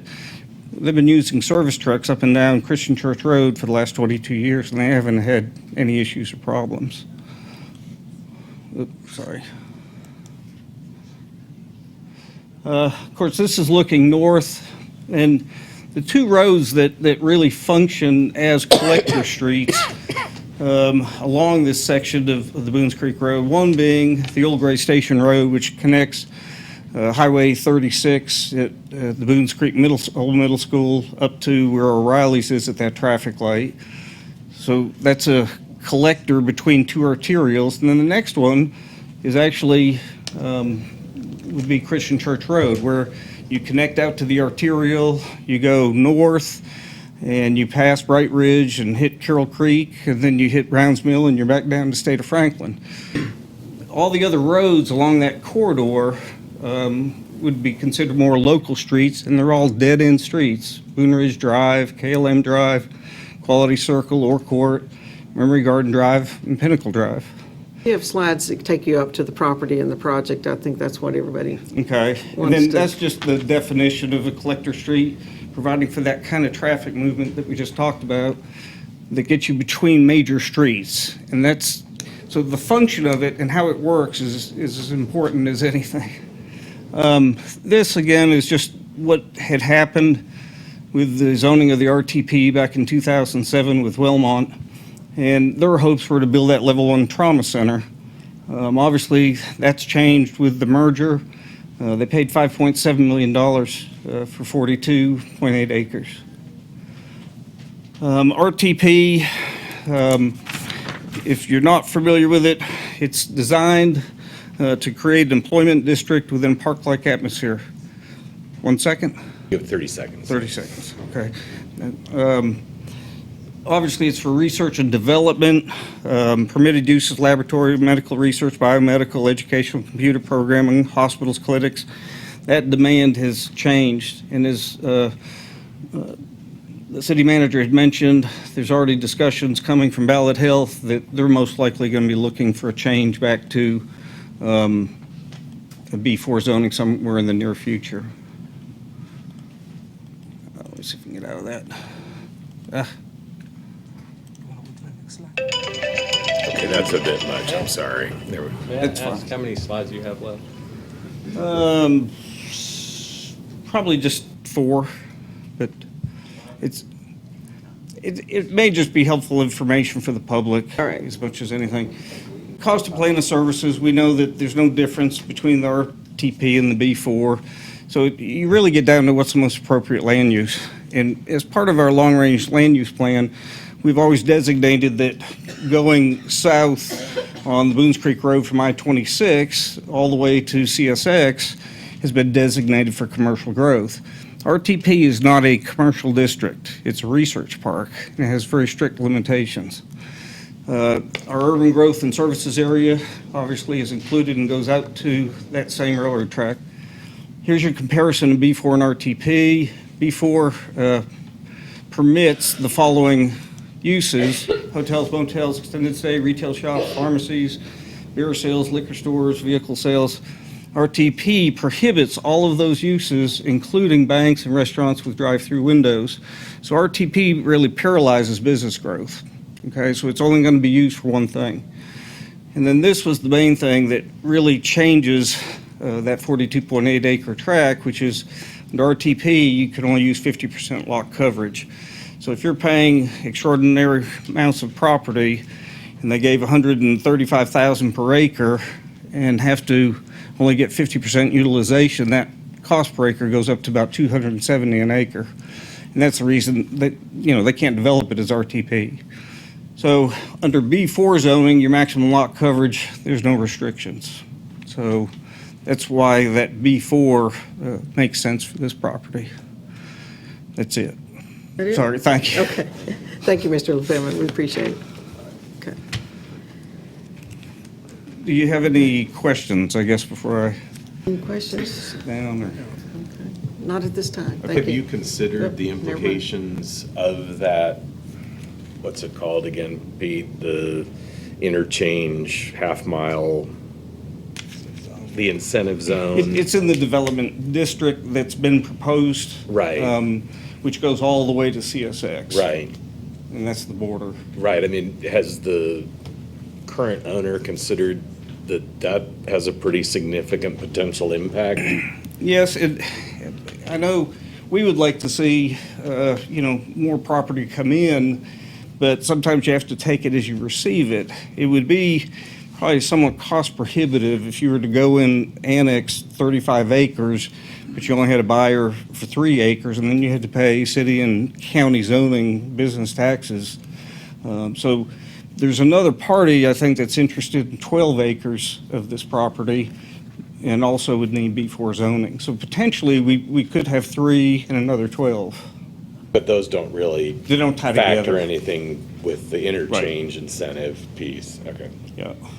If this was to happen, would this not, the 3 acres would be subdivided off to be its own property, and it would be Correct. zoned commercial, but the rest of it would remain It'd as still, A1? it'd still be A1 until that next request is made for annexation. So, just for clarification, if it's A1 and the current owner would remain as A1. Right.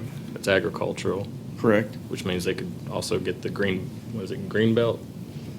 Status. Does it, whatever. Right. To get the discounted taxes. Right. I'm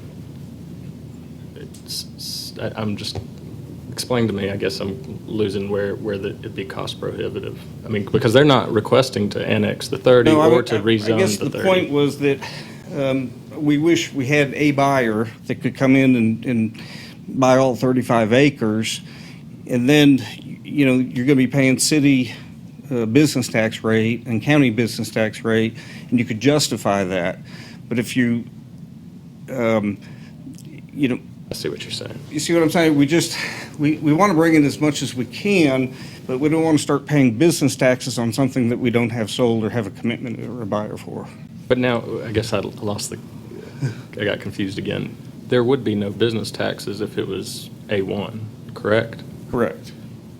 It'd be residential or agricultural. You'd just be paying that property greenbelt tax. tax rate. Right. Until you brought it in. Which would be with a different owner potentially. Right. Would be the intent. That's bringing, I think there's two different questions. You could bring the 3 acres in and make it B4, and bring the 32 acres in and make them A1, and they're all in the city, and the property tax implications would be pretty minimal on the agricultural use. Is that your question? Right. Yeah. Okay. And if they aren't currently in the green belt, they, in effect, it may be a wash. Right. I see what you're saying. It's all A1 right now in the Right. county. Correct. Have they requested a different zoning from the county so you can build commercial in there? No, just to meet the requirements, it wasn't going to, I guess, meet all the requirements as far as within just the county requirements, so. You mean for the project that's being Yes, proposed there? plus they want to be good patrons of the city and support the city and have those city improvements for infrastructure. Any other questions, Mr. LaFemin? All right, thank you very much. Thank you. Okay, so as you come to the podium, please, and I apologize, I forgot to ask Mr. LaFemin to, we all know him, so I just assumed everybody did. If you state your name and address, and then you're kind of wedged in here, so if we'll maybe kind of take the outside ones first and come on up. And it's okay to stand in the back if you want to queue Yeah. up to be the next person. Yep, there you go. We'll find a place to stand. Yes, sir. My name is Lee Freeman. I live at 567 Boone Station Road.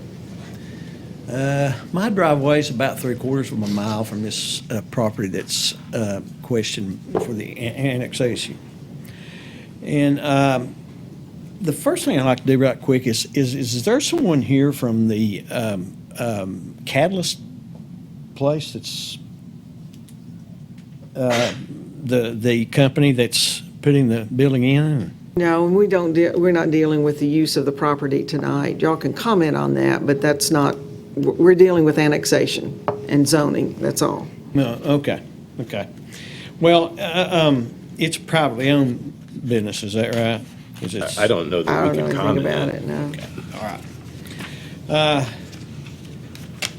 Then let's talk about just a second of some safety concerns that I have on Boone Station Road here and Christian Church Road. These two roads are already operating over capacity of traffic. You have 4 major subdivisions that feed those roads. They come through there every morning. And the reason they do is because they don't want to go over by the new school because they have to wait longer over there. So they come down through there, and there's a lot of people that use that road daily, in the morning and in the evenings especially. We're over capacity for a country road. If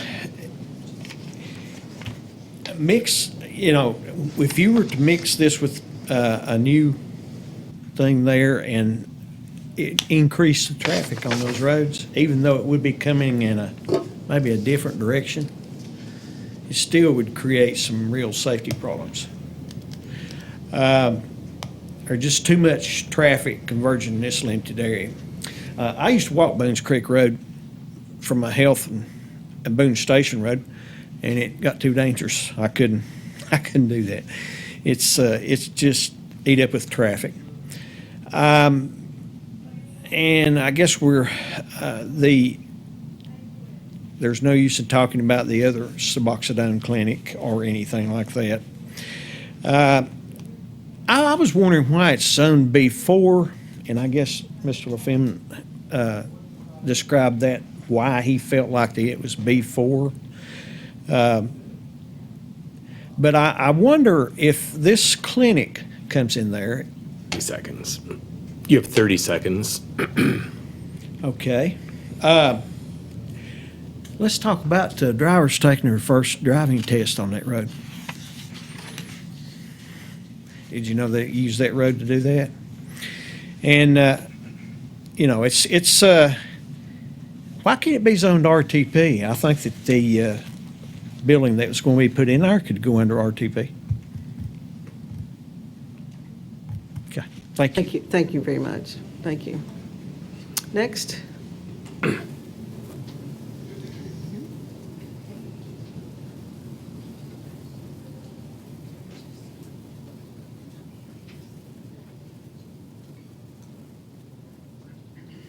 Good evening. Your name and address, please. My name is Kim Silliman. I live at 366 Kefauver Road, and I want to thank you for allowing me the time to speak. At this time, we believe it inappropriate that this 3 acres of land be in the city limits, and therefore it would be greatly appreciated by all if you would oppose this annexation. First of all, we have a lot of concerned citizens, including area businesses, that request this vote to be deferred due to too much ambiguity on the forefront. We just feel like there's been so much misunderstanding and misinformation. This county property, from what we see and what we're looking at, seems to be non-contiguous with city property. This land is surrounded by residential land and homes and farms. It borders the county road. So when you're looking at making the corner, going over the railroad tracks, that is all county property. It's all county road. Christian Church Road is a small county road, so it's not a major artery, and therefore it's not equipped for arterial business like roads such as State of Franklin and Roan. Christian Church Road is designed to accommodate neighborhood traffic and residents, which are on Kefauver and Boone Station. It's the entrance and the exit to our home. The proposed 3 acres is also on the outer edge of current city limits, and we feel it just doesn't make sense to disrupt these 3 family homes, these 3 family farms, and their way of life for 3 acres of property. In addition, and as you all know, the city property is all on the east side, as we've all seen before. And if this annexation occurs, this 3 acres would be the only thing in the city on the west side of Christian Church Road. So if you picture a triangle with the top being like this and then you come down, the Onks Farm is at the tip of the triangle, and then there's 2 other farms at the corner. This property would be right in the middle of these homes, of these historic home sites in our neighborhood. And basically, this property sits smack dab in the middle of them. Give 30 seconds. Okay. Therefore, our neighborhood and county road begins right there at the Onks Farm. We feel at this time that the cart is being put before the horse, and spending $131,000 of taxpayers' dollar, which will take 8 years to recoup, in our eyes is not cost-effective. In a nutshell, we're strongly opposed to the proposed annexation. Our main objections are in reference to B zoning and the strain, the existing infrastructure that such a broad use of this land would cause. The cost to the taxpayers of $131,000, the 18 years to recoup on something that might have potential. Last but certainly not least, the disruption to these historic family farms and their way of life. Our neighborhood begins on Christian Church Road. Our neighborhood then continues over the railroad track. Commissioners and Mayor, I sincerely thank you for your time. We pray you hold our peaceful neighborhood, our families, our way of life, and our safety in your heartfelt prayers and at the top of your agenda tonight, as these are paramount to our very existence. Thank you so much for your time. Thank you, Pam. Thank you. Who's next? Ma'am, are you ready? Yep. Good evening. I'm Becky Good Jones, and we live at 152 Boone Road. As a resident of Boone's Creek now for over 20 years, we live 4 houses up from the historic landmark of Boone Station, Railroad and House, the railroad store there in the old house. We would like to appeal to your considerations to vote no for the annexation at this time on the profit land on Christian Church Road and the corner of Boone Station Road. We understand that the city has plans for the half-mile surrounding radius off the exit there at the I-26 exit 17 interchange. We understand the benefits and the impacts becoming more retail-centric environment in that region. We thought that this property was located just outside of that area from the map that I had seen previously distributed on the county or the city dockets before. But by crossing Christian Church Road on up further towards the railroad crossing, as she stated, it is still active, inhabited residential and agricultural community. The original Boones Creek settlement families and their descendants are still living there. We are still active and working the land. It dates back to the early 1900s, plus many more new families have moved into this region, into the beautiful area that we have to raise their children and grandchildren. This fall, just a new school right down on Boones Creek Road, the big beautiful new school to bring in more families and more residential areas was put there. And this is probably a mile up the road. We're turning it into retail commercial areas. We're trying to support our existing community needs with this school, and it was an attractor for new families and new businesses. But we are, the people in this room, are Boones Creek. We live, breathe, and provide for our own in Boones Creek. Historical events have occurred in this area and remain dear to our hearts and souls. It's reflected in East Tennessee history with our community on these properties. Our Aunt Polly died at age 96. She saw the tree that Daniel Boone cut down over the creek that is just down from our area. These things are still recent in our hearts and soul, and no one likes major changes, especially when it encroaches upon our territories and our active residential properties. At this time, we would ask that you consider not to annex any further up Christian Church Road, especially now that we have learned for 3 acres out of the 35 acres. We've discussed as a neighborhood and feel that the existing area of planned development on surrounding properties should be sufficient at this time. This side of Christian Church Road property was not included in that original plan published. Only 2 comments I have about B4, considered retail commercial for a 10,500 square foot medical building that he's putting in. I thought that would be professional use, not retail. Traffic concerns again, the accidents in the curve just at the railroad track. Every time it rains, every time it doesn't rain, call the police, call the state troopers. There's an accident there every week. So the traffic concerns are a major concern for our area and our children. Thank you. Thank you, Ms. Jones. Thank you very much. Next.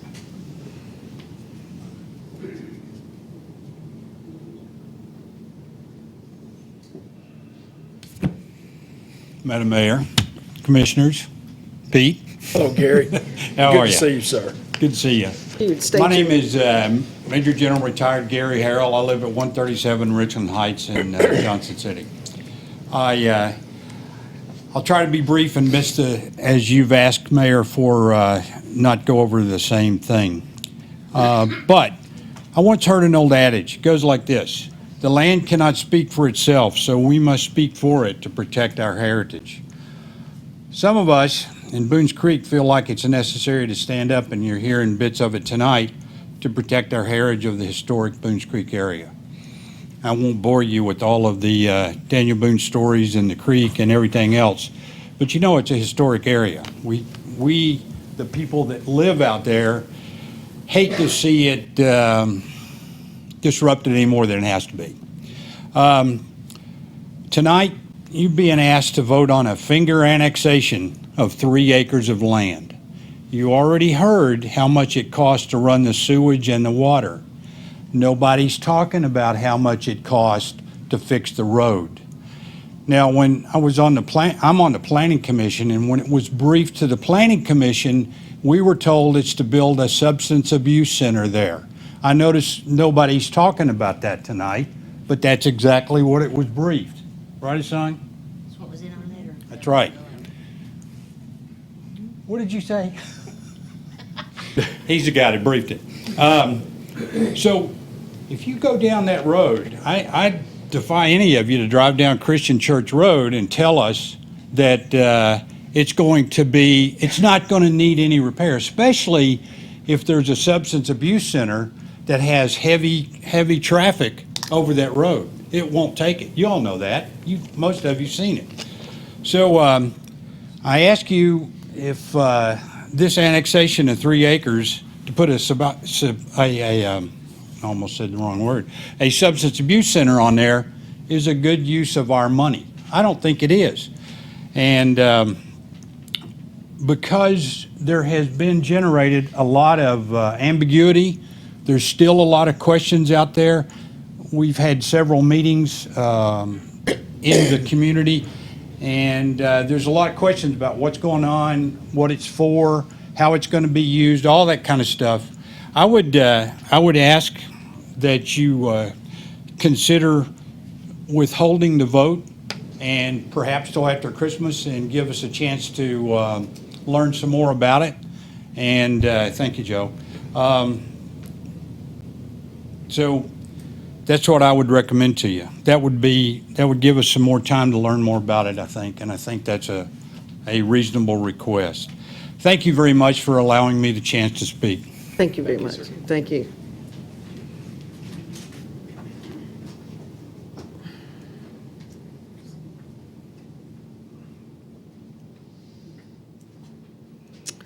Do we have someone else?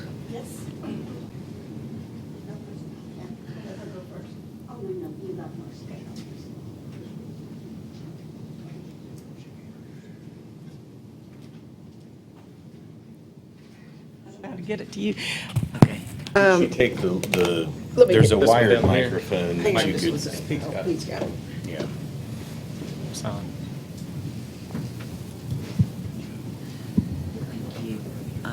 Thank you.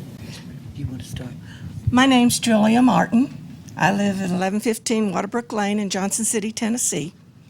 But I'm a partial owner with my two sisters on Boone Station Road. Right where Christian Lane runs into Boone Station Road. If people miss the turn into this facility, they'll run right in her driveway.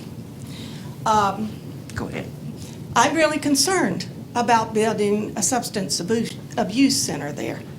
There has already been an increased crime rate because of the substance abuse center that's down by the police station on the other side of what was Boone's Station Road, but they changed it.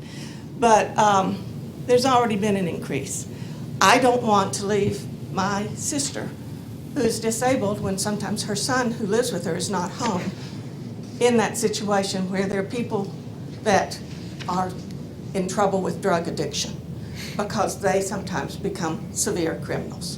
So I am very concerned about putting this tiny parcel of land, but putting a substance abuse in an area that is our home, and I'm very concerned. You want to say something? Hello, I'm Ann Bowman Bradley, and I am the disabled sister who we are talking about. I live right at the intersection of Boone Station and Boone's Creek, Boone's Creek Christian Church Road. So Boone Station, exactly right, catty-cornered across the street, would be the land parcel we're talking about. I just want to say that we have been in Boone's Creek for many, many years. It was always a farming community that was very proud of the neighborhood that they had lived in for hundreds of years. With Boone Station, the store right there, we have many historical areas. And right now, if you come up to that intersection, you're liable to get in a bad wreck as it is right now because we have that much traffic. If there's any rain or, God forbid, like it's New Year's Eve or something like that, you're liable to get involved in that wreck anyway and come through the fence where we have Aberdeen Angus cattle on the farm. It's still a farming community. It's still a family community. I can't tell you what Boone's Creek has meant to us in our lives.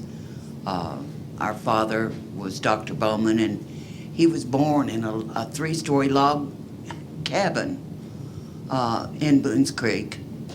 And we have family members still that I haven't even gotten to meet yet. And here I am, 73 years old. So I'm still working to find my roots in Boone's Creek, and I dearly so much want to be able to keep them and keep our community safe. It's a great addition to Johnson City.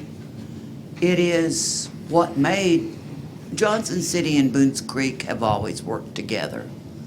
Please, let's keep it that way and keep it safe. Thank you. She lives in a home that is over 150 years old. We don't want that damaged by this decision. We need help. We need help. Thank you very much. Thank you. Just for the record, I extended the time limit to 2 increments of 3 minutes since there were 2 people. No, you're fine, but no, you threw me a curveball. I really wasn't sure how to time 2 different people. All right, who's next? My name is Holly Sheave, and I live at 209 Kefauver Road. And I better... Let me just make a comment right here. She called me earlier today to see if she could have a little bit more than 3 minutes, so Okay, so what did you agree to? I will give her 5. Okay. Well, and I will tell you this, you have never seen cutting and pasting like I did when I got home trying to cut this down. It was literally scissors and double-sided tape trying to cut out what I was marking off. Go ahead and restart it. So. But anyway, it was with great interest that I read the Johnson City Press Sunday coverage of the city's 150th anniversary. It was interesting that a line in Diana Cantler's editorial seemed to have so much relevance to the issue at hand in Boones Creek today. She quoted Urban Land Institute fellow Ed McMahon, who wrote, and I quote, "In the new economy, place matters most. In a world where capital is footloose, if you cannot differentiate from any other place, you will have no competitive advantage." As this city and county are desperately trying to find the competitive advantage to grow, it appears that great hope and optimism has been riding on the Boones Creek corridor. We can see 2 ways that Boones Creek may be able to differentiate itself from other growth areas. Boones Creek is truly an historic area, recognized as the first permanent European settlement in the state of Tennessee, which was named for the creek that passes through it, which was named for the pioneer, Daniel Boone. It has been noted that Mr. Boone claimed this area was among the most beautiful of any land that he had ever trod. The most beautiful land that Boone described later evolved into one of the most fertile and alluring farming communities east of Knoxville. A number of these farms were cattle farms, and in the mid-20th century, the Kefauver brothers gained a reputation for top-grade Angus cattle. It is notable that Dwight Eisenhower, J.C. Penney, and other nationally known figures frequented the Kefauver farm for cattle auctions. It is also interesting that the farmstead still stands intact, and several descendants of the Kefauvers still live on this exact street. It is interesting to note, too, that 5 of Boones Creek historic homes or structures are located in the neighborhood directly impacted by the Christian Church Road annexation. As you can see, the richness of the land, along with the richness of the history, is ever present in this area. My greatest hope is that the city and the county will recognize the huge importance in properly guiding the development of the Boones Creek corridor. We are counting on this to help stem the tide of population loss and help attract the right businesses that will collaborate in leading us back to growth and prosperity. In my mind's eye, 20 years from now, I see Boones Creek as an area that has been developed beautifully, with much attention given to the exceptionally captivating lay of the land and the natural beauty that has been developed to enhance the natural beauty rather than detract from it. I can also see, with this corridor fully and wisely developed, with growth all around, I can see a driver making a turn by the railroad trestle, then traveling up a road that takes you back in time, that allows you to see Boones Creek the way it once was, a premier farming community of Northeast Tennessee. The rolling hills, pasture fences, cattle, and horses will bring back memories of a simpler time. It will be unique. It will be unexpected. It will be a testament to our city and county leaders that they saw the value in maintaining this neighborhood as it was designed. But this will not happen if the piecemeal development moves forward. with the location of businesses that will almost certainly devalue our properties and begin the downward spiral. We are now at a cusp. This decision is much bigger than just a 3-acre annexation. We stand at a fork in the road, quite literally, the Boones Creek Road. We often have, without much of an overall plan, developed. And we can stop right now, look back, and take a hard look at our goal and determine what externalities most businesses and individuals are looking for when they relocate. We then need to find our competitive advantage. There is still time to do it right. This area has the potential to become the jewel in the crown of Northeast Tennessee. Let's show the rest of the state that there is something east of Knoxville. And then let's show the rest of the country that there's something other than Asheville in this part of the Appalachians. And that is a little town called Johnson City, Tennessee.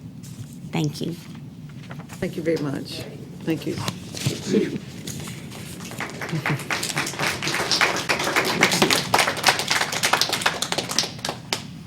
Thank you very much. Next.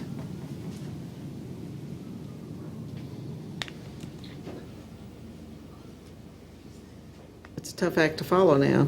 Yeah, it is. It is. My name is Barry Redmond, and I live at 596 Boone Station Road. And I know we've talked about traffic. I want to make the commission aware that there is a train sidetrack on that at that point. I know the railroad is not as busy as it used to be, but I think by law they can block that intersection for up to 15 minutes.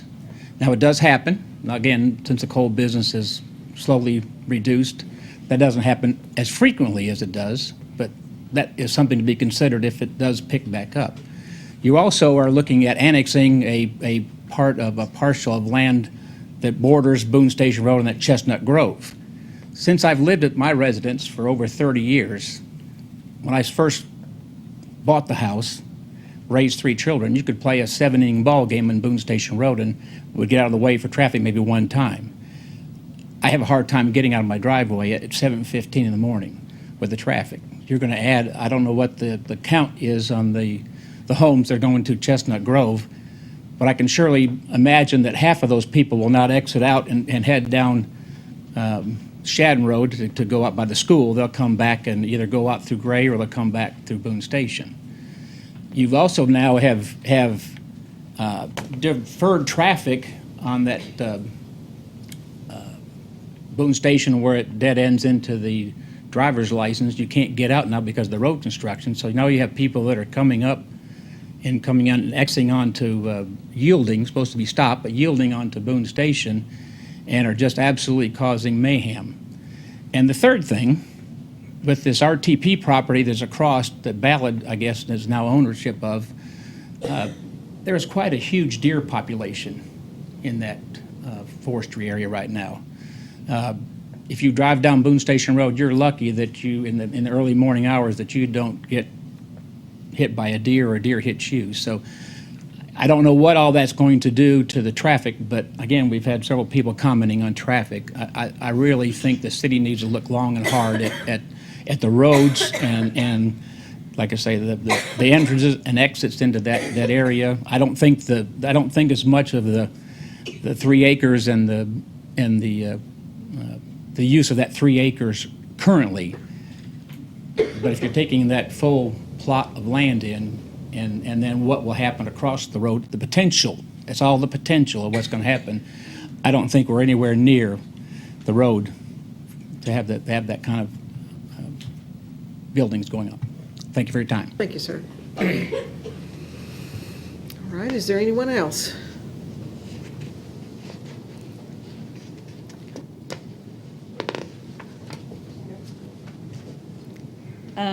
Thank you for allowing me the opportunity to speak. My name is Talina Moore.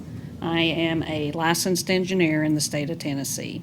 I don't live anywhere remotely close to this property. I'm probably more I'm at 147 Snyder Drive, probably about 12 miles from there. But I drive by there, usually 3 times a week in that area. And I use math. You know, all these people have some great comments, and just the volume of these people alone statistically tends to imply to me that you've got issues if you do let this go through and go ahead and pass this. I would highly recommend that you oppose it. And I would like to recommend that maybe statistically you start looking at, you've already got some substance abuse clinics available to numerous peoples in this area. Do you really need another one? And is it worth the money to the city to turn around and allow these 3 acres to be annexed in and then turn around and use it for another substance abuse clinic? Is it really benefiting the area? Is it really benefiting Johnson City? I moved away to go to school at the University of Tennessee. That's where I got my degrees from. And I've been gone from this area for probably about 27 years. I moved back here about 4 or 5 years ago, and it's amazing to me how much Johnson City has grown. A lot of it's been for the better. Boy, whenever I left, downtown, it was just awful. There was nothing down there. A lot of drugs, a lot of abuse, a lot of prostitution. And to come back and to see Johnson City, grow and be the way it is now, it's awesome to me. But I also see some weaknesses in some areas, and this is one of the areas which I do worry about, and that's the reason why I'm spending my time here. I'm still working full time. I've still got other things that I need to be doing and dealing with. I've been here for the last 2 meetings that you all have had because I do have a concern about this, and I think that as an engineer, it's worth the extra time to take and look at new businesses like this from a statistical stance.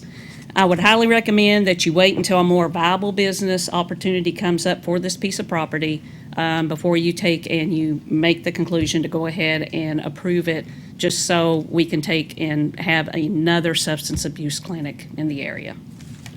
Thank you for your time. Thank you, ma'am. Thank you. Yes, sir.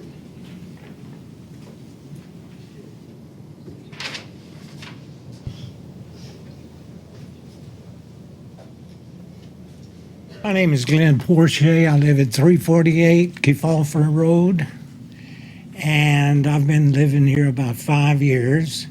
And I think we have a beautiful neighborhood and beautiful area.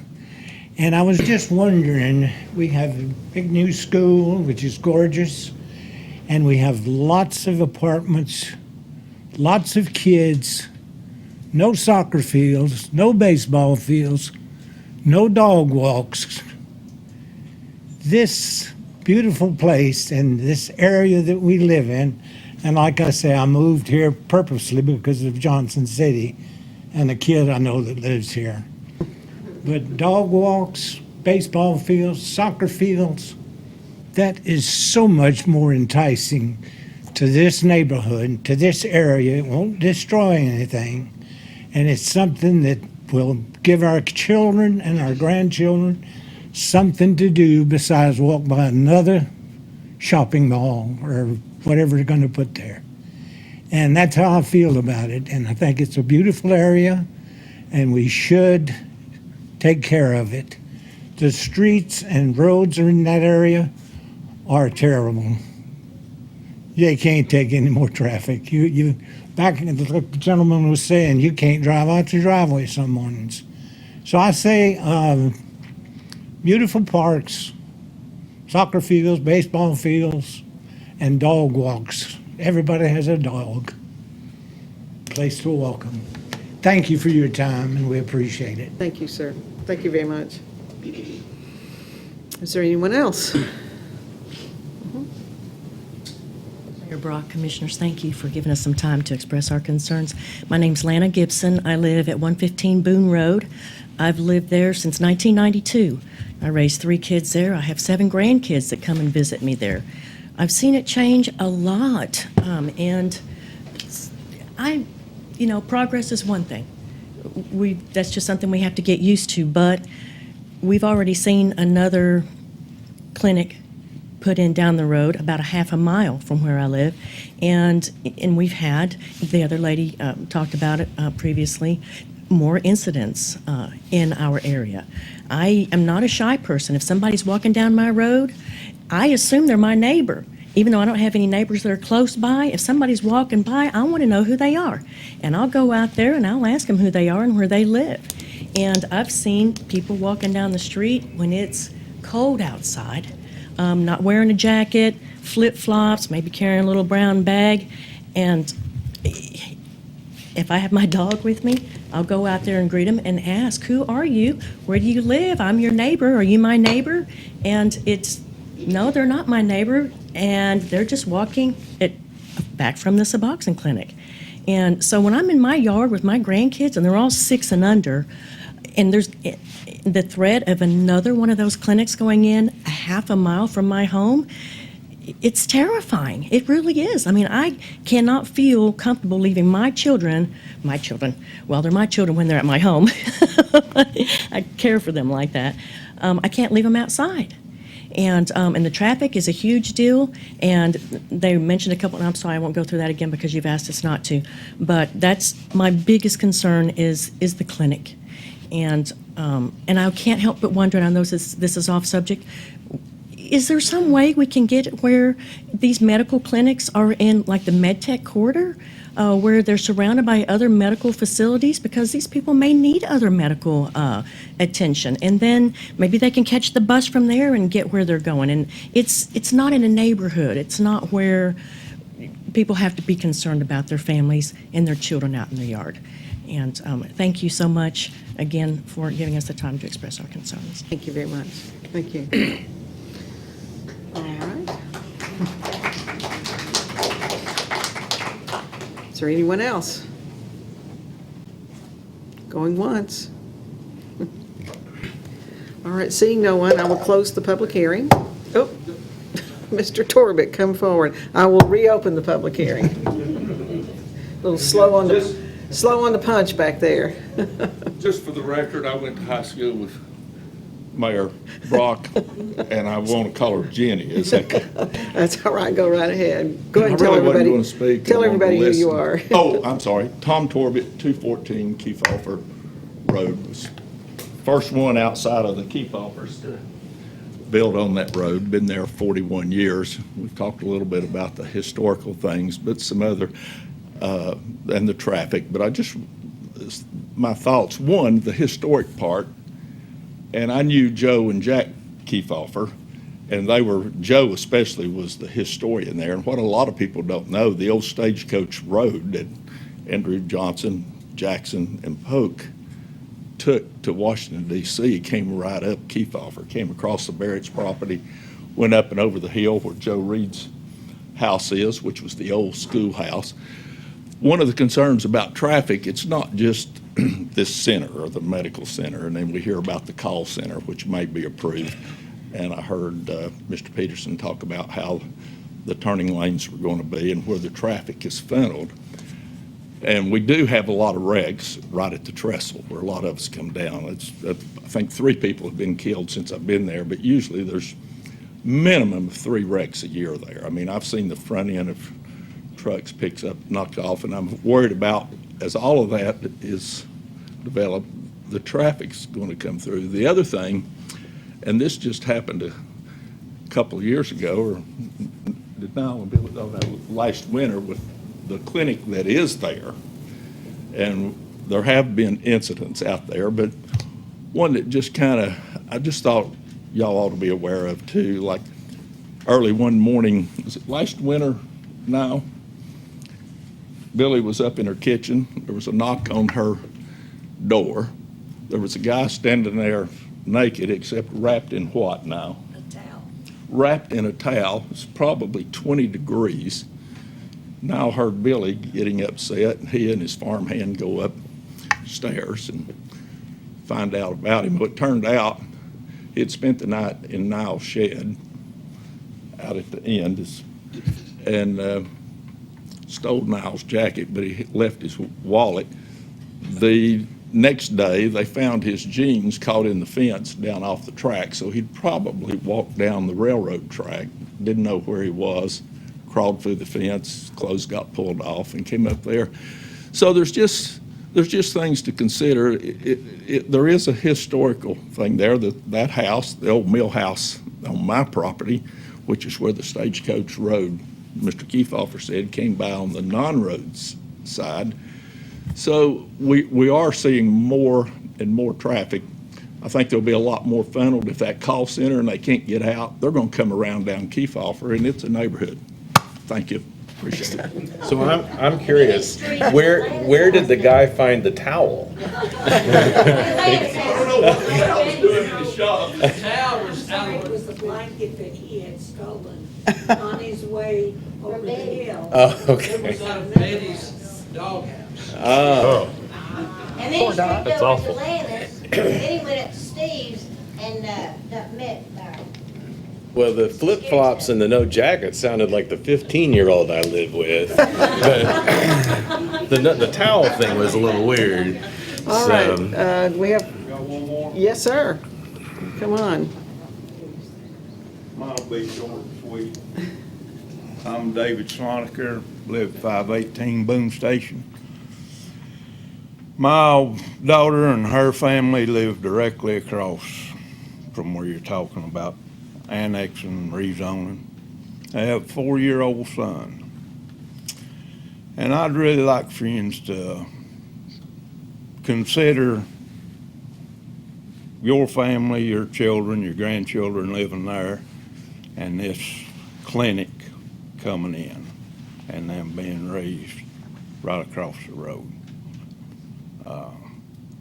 It's hard enough to raise kids nowadays without seeing it right in their back door, you know. So I'd just like you to take that into consideration. Thank you very much. Thank you, sir. Thank you.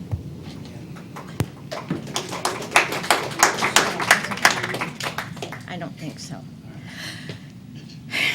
My name is Kathy Palmentier. I live at 710 Boone Station Road, which is on the curve as you cross the railroad station. The curve comes right around in front of my house.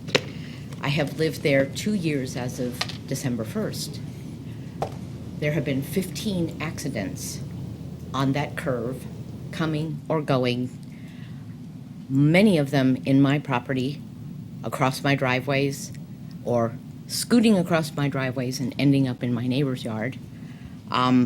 The amount of traffic that has increased since the opening of the new school is immense, because now all the people that were going towards Roan and towards down Christian Church, they're now all coming up Boone Station and up. My property sits on Boone Station with Boone behind. So both those roads are constant. Every morning we walk our dogs. We know a whole bunch of people now that we wave to because they're taking their kids to school and then coming back. So the traffic has increased immensely before you do any kind of construction or rezoning of property that is currently agricultural. That's really all I wanted to say, is I just wanted you to be more aware we have a really, as a matter of fact, the last accident we had, one of the state troopers that came wanted to know why we didn't have a for sale sign when we told him the number of accidents I've had. Well, how come this property is not for sale? I said, well, we moved here from California. We were trying to be in the country. We were not trying to be in the city. Doesn't seem to be working out that way. Thank you for your time. Thank you. Thank you very much. Is there anyone else?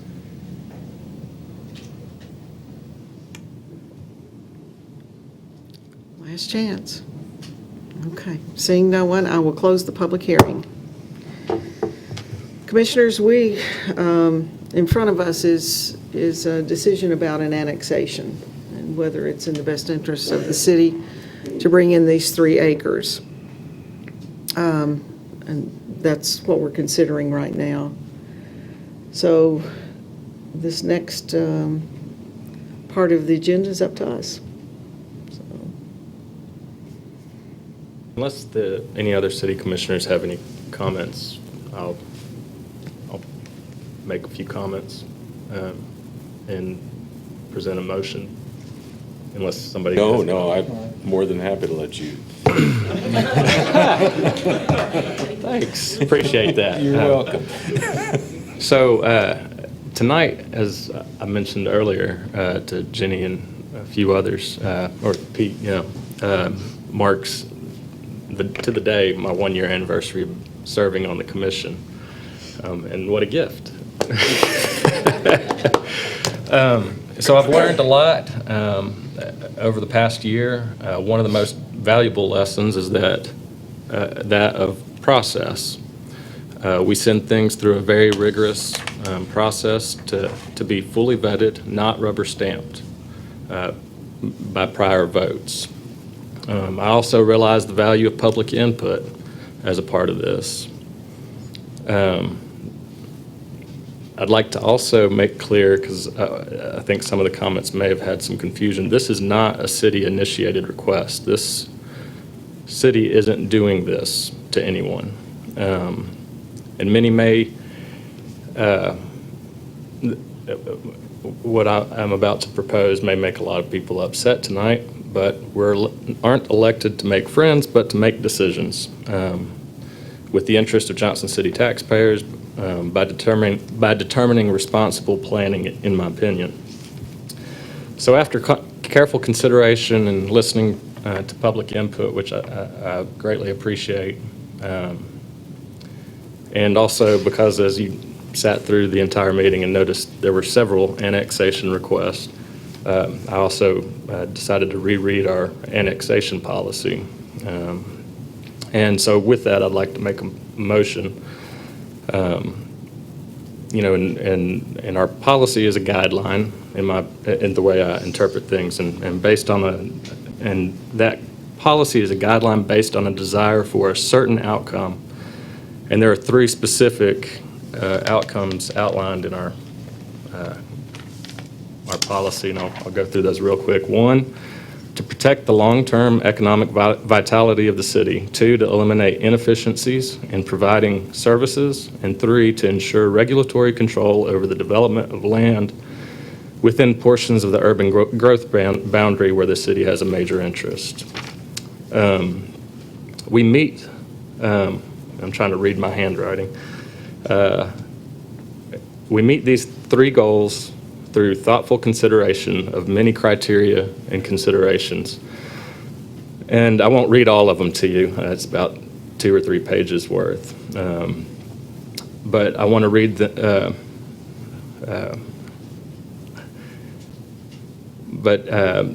this request meets some of those requirements and criteria. However, there are some that it doesn't, and I think they're worth noting and weighing on heavily. And let me make sure I've got the right page on that. Suspense is killing right? us. I know. So, we determine the revenues from the annexed areas as a consideration, and does it enhance the financial stability of the city? The provision of services to areas needs to be considered for annexation, and whether it will be sufficient, efficient, and cost-effective. I also think that the city specifically wants to avoid, to any extent possible, the annexation of areas that result in an illogical and confusing city limit boundary that threaten efficient public safety services, and residential areas where the majority of the property owners oppose annexation. With that, I know there's some that have asked for a deferment, but I think I'm ready to make a decision. So I'll make the motion that we deny annexation. Okay. Commissioners, there's a motion on the floor. Is there a second? I will second that motion. Okay. Is there any other comments or questions to ask? I'm kind of a fan of property rights to a degree, and so I'm always trying to balance the planning function and the property owner rights and the rights of those around the property. And so this is one of those that, as it's been progressing through, has presented itself, I understand where the neighbors are coming from. I also want to respect the petitioner's request. Having said that, I have concerns from the reading from the policy, our annexation policy, that annexing 3 acres in this huge swath that's a half mile from this interchange might be getting the cart ahead of the horse, that, you know, there may be a higher or better use of this property than is currently conceived. We have not done anything with that district yet, but we're talking about a large piece of property that might be brought into that district, and so that does weigh on it. I would also add that when we're talking about substance use disorders and clinics, it's really important. All we're talking about right now is annexation, and then if annexation passes, and in this case, if this motion passes, it wouldn't. In fact, I think it already effectively has with a motion and a second, because I don't know how Larry and I, even if we voted yes, would trump the two of you. But if it doesn't pass, then you move on to land use. And I guess the cautionary thing here is this has never been about the proposed use. Though I understand that may be part of the concern you have, that can't be the rationale that we're coming at, because we're making an annexation and land use in a broad, that whole list that staff read off, you know, retail and banking, et cetera. And so, you know, I know we had this conversation at a previous meeting. I think the majority of us live less than a mile from a treatment facility of one sort or another. I can walk to one. I know Commissioner Fowler, who's not with us tonight, can walk to 3. And so I understand where you're coming from, but we're dealing with a land use issue, and 3 acres out of 35 acres inside this footprint that has these economic incentives that distort what's at play, make it really hard to make a decision. I think it'd be a little premature to do something with it.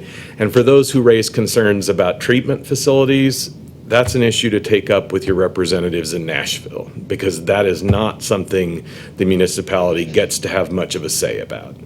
And so for those of you concerned about that issue, I acknowledge it, meet your state legislators, because they're the ones who really get to say something about that. We're talking about land use, and there's a motion on the table to reject this and a second, and I just felt some of that added context was important. Thank you. Mr. Calhoun, any comments? Well, I've been trying to find something that I can base my vote on other than what I want personally for a long time. And a good portion of our conversation is centered around the use of the property. And I hope that nobody has any misunderstanding about whether the vote's yes or no, that it's a statement either for or against these kinds of facilities, because substance use disorders is a disease and deserves treatment and deserves to be treated as such. And I feel very strongly about that. And there's a right way to do it and there's a wrong way to do it, and we've seen both of them. And we don't know which one that is for this. But that's not what we're here to talk about. I wish it could be, but it's not. Our focus has to be on annexation. I wish we could open it up and have a long conversation, take a lot more than the few hours we've been here, about the best way to take care of these people that I care about. I think what you're hearing is the word orderly approach. And I know y'all are passionate, very passionate about your community. And no matter what this vote turns out to be, I would encourage you to really look hard around you, because development is coming, whether it's this or something else. Saying that nothing's ever going to happen in that space there just look at the map. Something's going to happen there, and hopefully it can happen in an orderly fashion. And I'm going to quote Miss Sheath. Is that right? Is that your name? Say it correctly. Sheath. Proper development is what we're really looking for. Protection of no development is not what we're about. I'm a pro-annexation person, and I'm a pro-development person, as long as it's done properly and orderly. I think the 3-acre issue is raised a lot of concern. I think if it had been a different approach, you may have heard a different result from the commission tonight. And whatever the vote ultimately turns out to be, I hope people don't look at this as, okay, we're very supportive of nothing ever happening in that area. We're very supportive of the right thing happening at the right time in the right way. Can I just, again, for the benefit of those of you who are here and care so much about Boones Creek, that district created around Exit 17 creates economic incentives, the consequence of which we do not yet fully understand. So in addition to the whole development is coming piece, a year, 2 years, 3 years from now, that is going to be a shock to the system economically, because you can't fully appreciate where that pressure pushes this. So I just echo that, something is happening, time will tell, and hopefully it'll be orderly. I'm inclined toward orderly, so. Right, and let me just say, just a couple of comments here, since I did second the motion. We can't control what happens to the property that's in the county, that's not in the city. What we can control is what's in the city. And it's mixed in the Boones Creek area. And with the new interchange going in out there and the new tourist development zone that's going to go in there, that will be in the city.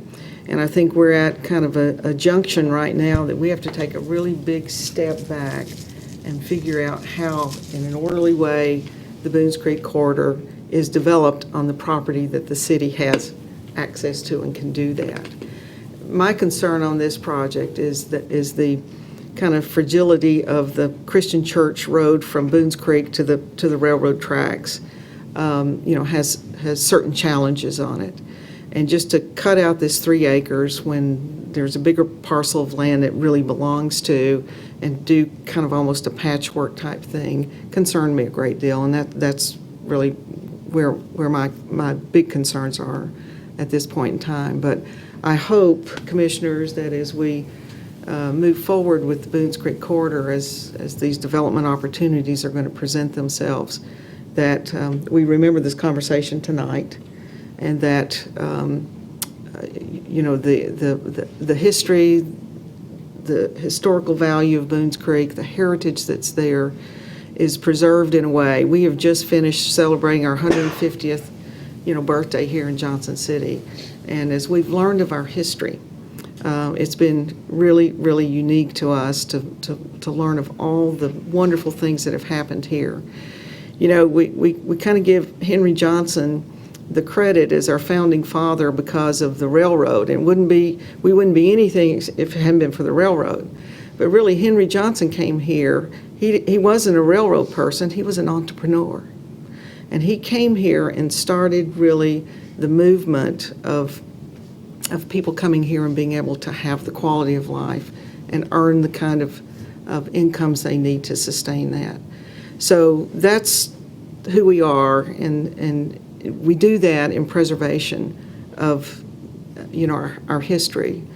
And so I think I want to go back to thank all of you for the respect that you've had as you've addressed the commission tonight, the orderly presentation of your thoughts, and you did exactly what we said. You all presented something different. It really was very thought-provoking as well. So we appreciate y'all doing that and having respect for this meeting. We appreciate that. So, Commissioners, unless someone has anything else to say, we have a motion and a second on the floor.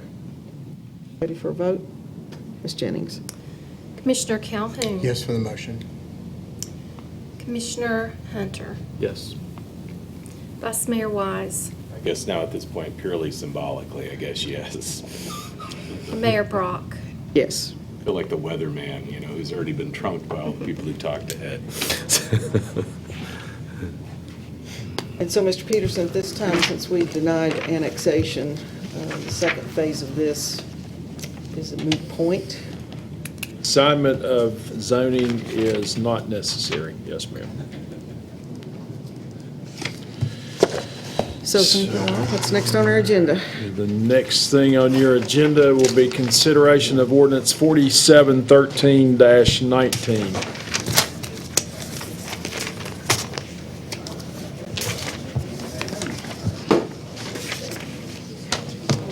Give just a second for them to exit the chambers. You're losing your audience.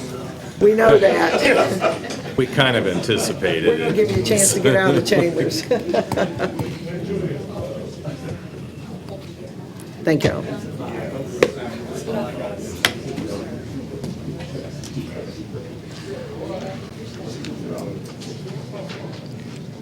How long it's going to be. Thank you all for listening very much. Thank you. Well done. Thank y'all. Hey, Thank you so Gary. much. Sir. Gary, don't be leaving here and run over that ballot property, because I know why you're Thank you. going. Keep Robbie away, too. Sounds good. I will. Thank you. Good to see you, sir.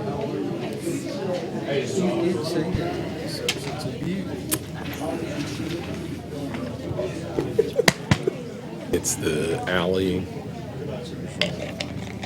the two on North Broadway. Okay, that's quick.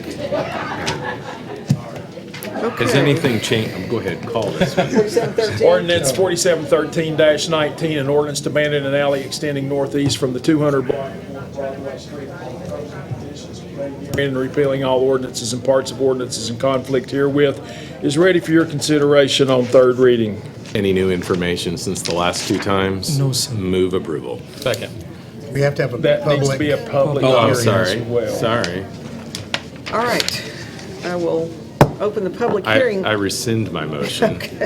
Is there anyone to speak for or against the Yes. petition to abandon a public alley located between 218 and 222 North Broadway? Seeing no one, I will close the public hearing. Now may I make my motion? Yes, sir. Move approval. Second. All right, motion and a second. Any other comments? Ms. Jennings? Commissioner Calhoun. Yes. Commissioner Hunter. Yes. Vice Mayor Wise. Yes. Mayor Brock. Yes.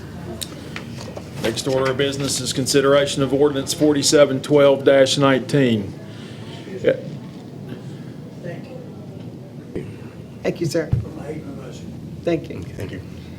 All right, go ahead, sir. An ordinance to amend the zoning map of the city of Johnson City, Tennessee, being part of the appendix to ordinance number 1519, entitled an ordinance to adopt a code of laws and ordinances for the city of Johnson City, Tennessee, and to repeal all laws and ordinances in conflict therewith, and amendatory thereof by changing from I-2 Heavy Industrial District and R5 High Density Residential District to B4 Planned Arterial Business District, certain properties located at 218 and 222 North Broadway Street, ready for your consideration on third and final reading after public hearing. Is there any new information we should know before the public hearing? No, ma'am, everything is the same. Concept plan, the same. Okay. I will open the public hearing on the rezoning of the two parcels at 218 and 222 North Broadway. Is there anyone here to speak for or against the rezoning? Seeing no one, I will close the public hearing. Move approval. Second.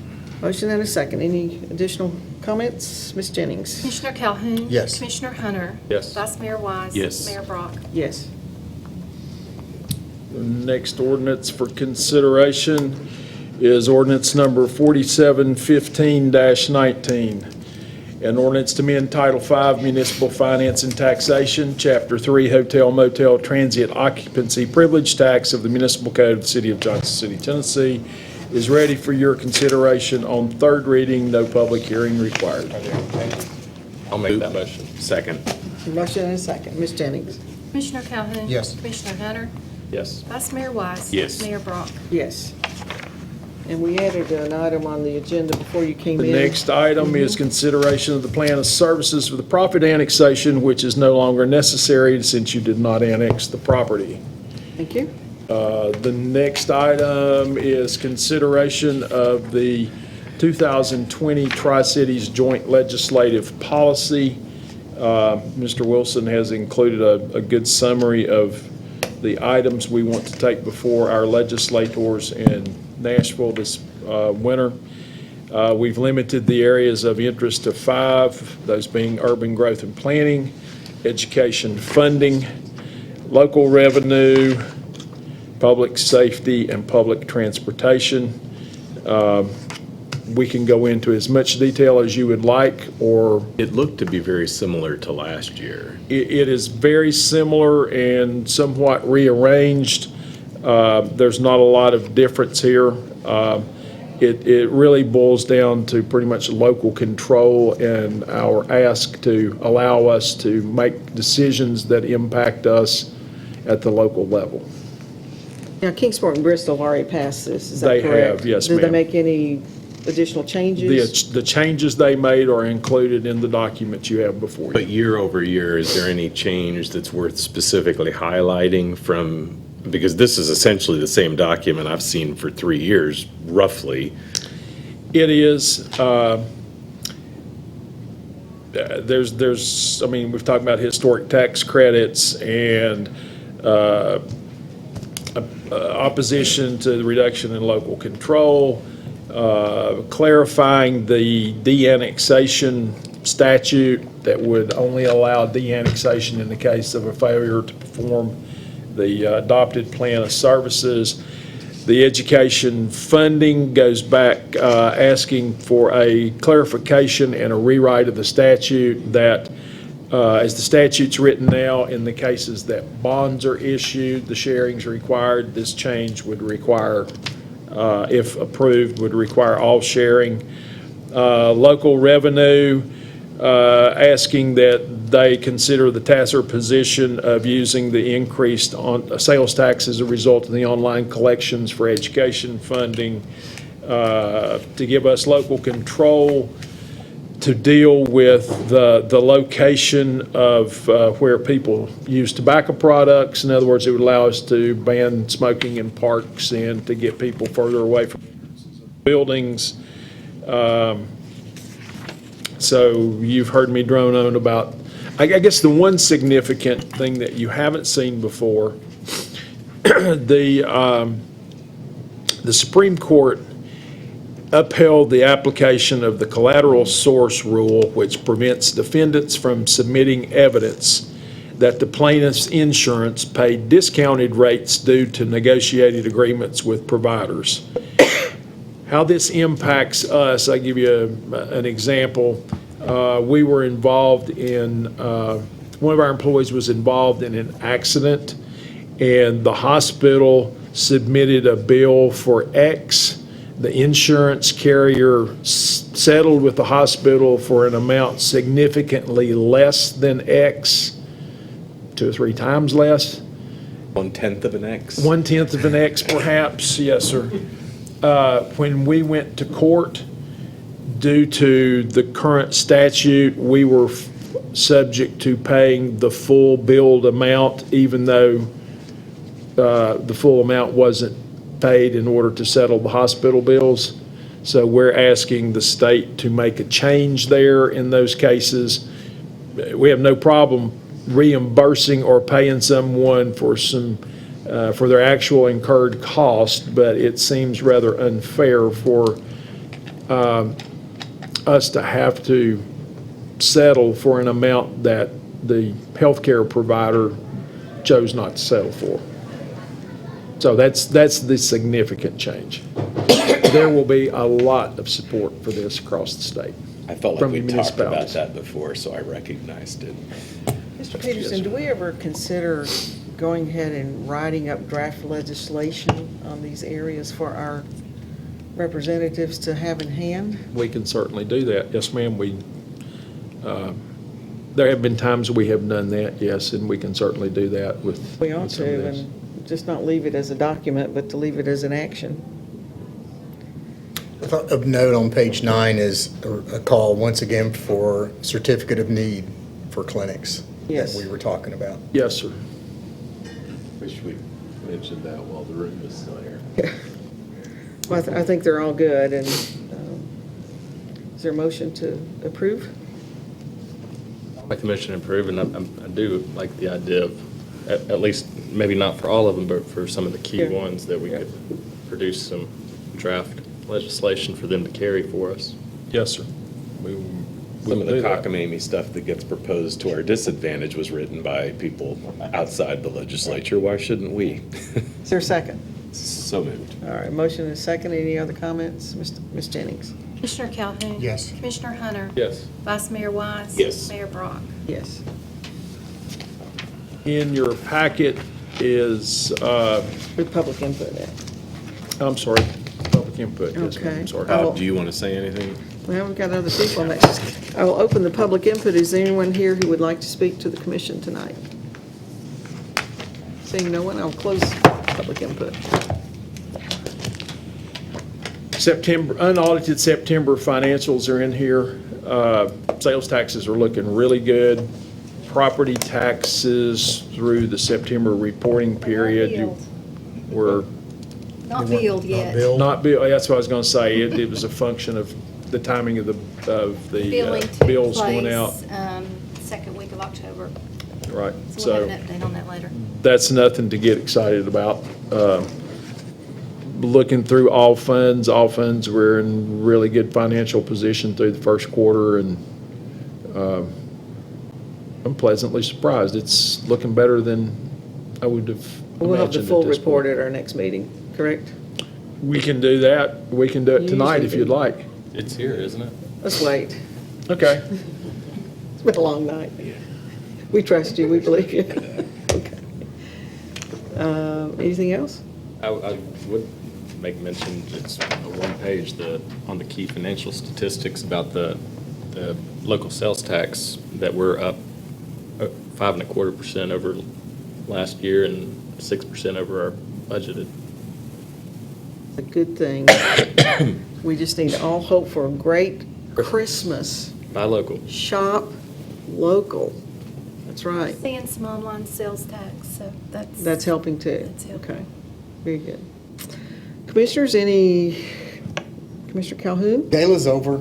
The gala's over. It was a Great good event. event. Everybody, been getting a lot of good comments, both the organizers, the volunteers that did it, are getting some accolades, so good for them. I think maybe in January, we'll have the Sesquicentennial Commission over here and thank them properly for all the work they've done. They I gave think up they will have changed their numbers. Well, they may have, but we want to thank them, and Mr. Peterson, just the staff who've supported this all year long. I mean, they went all out for sure with Yes, ma'am. supporting it. It's been a great year. We've all learned a lot about Johnson City. It's been fun. And I really hope the paper continues there on this day. They Colin. are. That's been good. Sam Watson told me they're going to continue it. It's really good. And I actually heard from some people who were taking the paper just because of it. And, I mean, the good things you all are doing are certain to make in this day in history in 2019. City Commission There you go. did this. All right. That's what it's all about. Vice Mayor? There's been a lot of activity in the last week, and there continues to be through the next week. But we have the tree lighting Friday, the parade on Saturday. I feel like I have a list of things I'm supposed to do at the house on Sunday, but those aren't of public interest, and then it's back to work on Monday. So, Well, I think I said mine in the beginning, but, as we head into this Christmas season, there are always people, too, we need to look out after and make sure that they have a good Christmas season as well, so. Anything else, Mr. Peterson? No, ma'am. All right, very good. Meeting adjourned.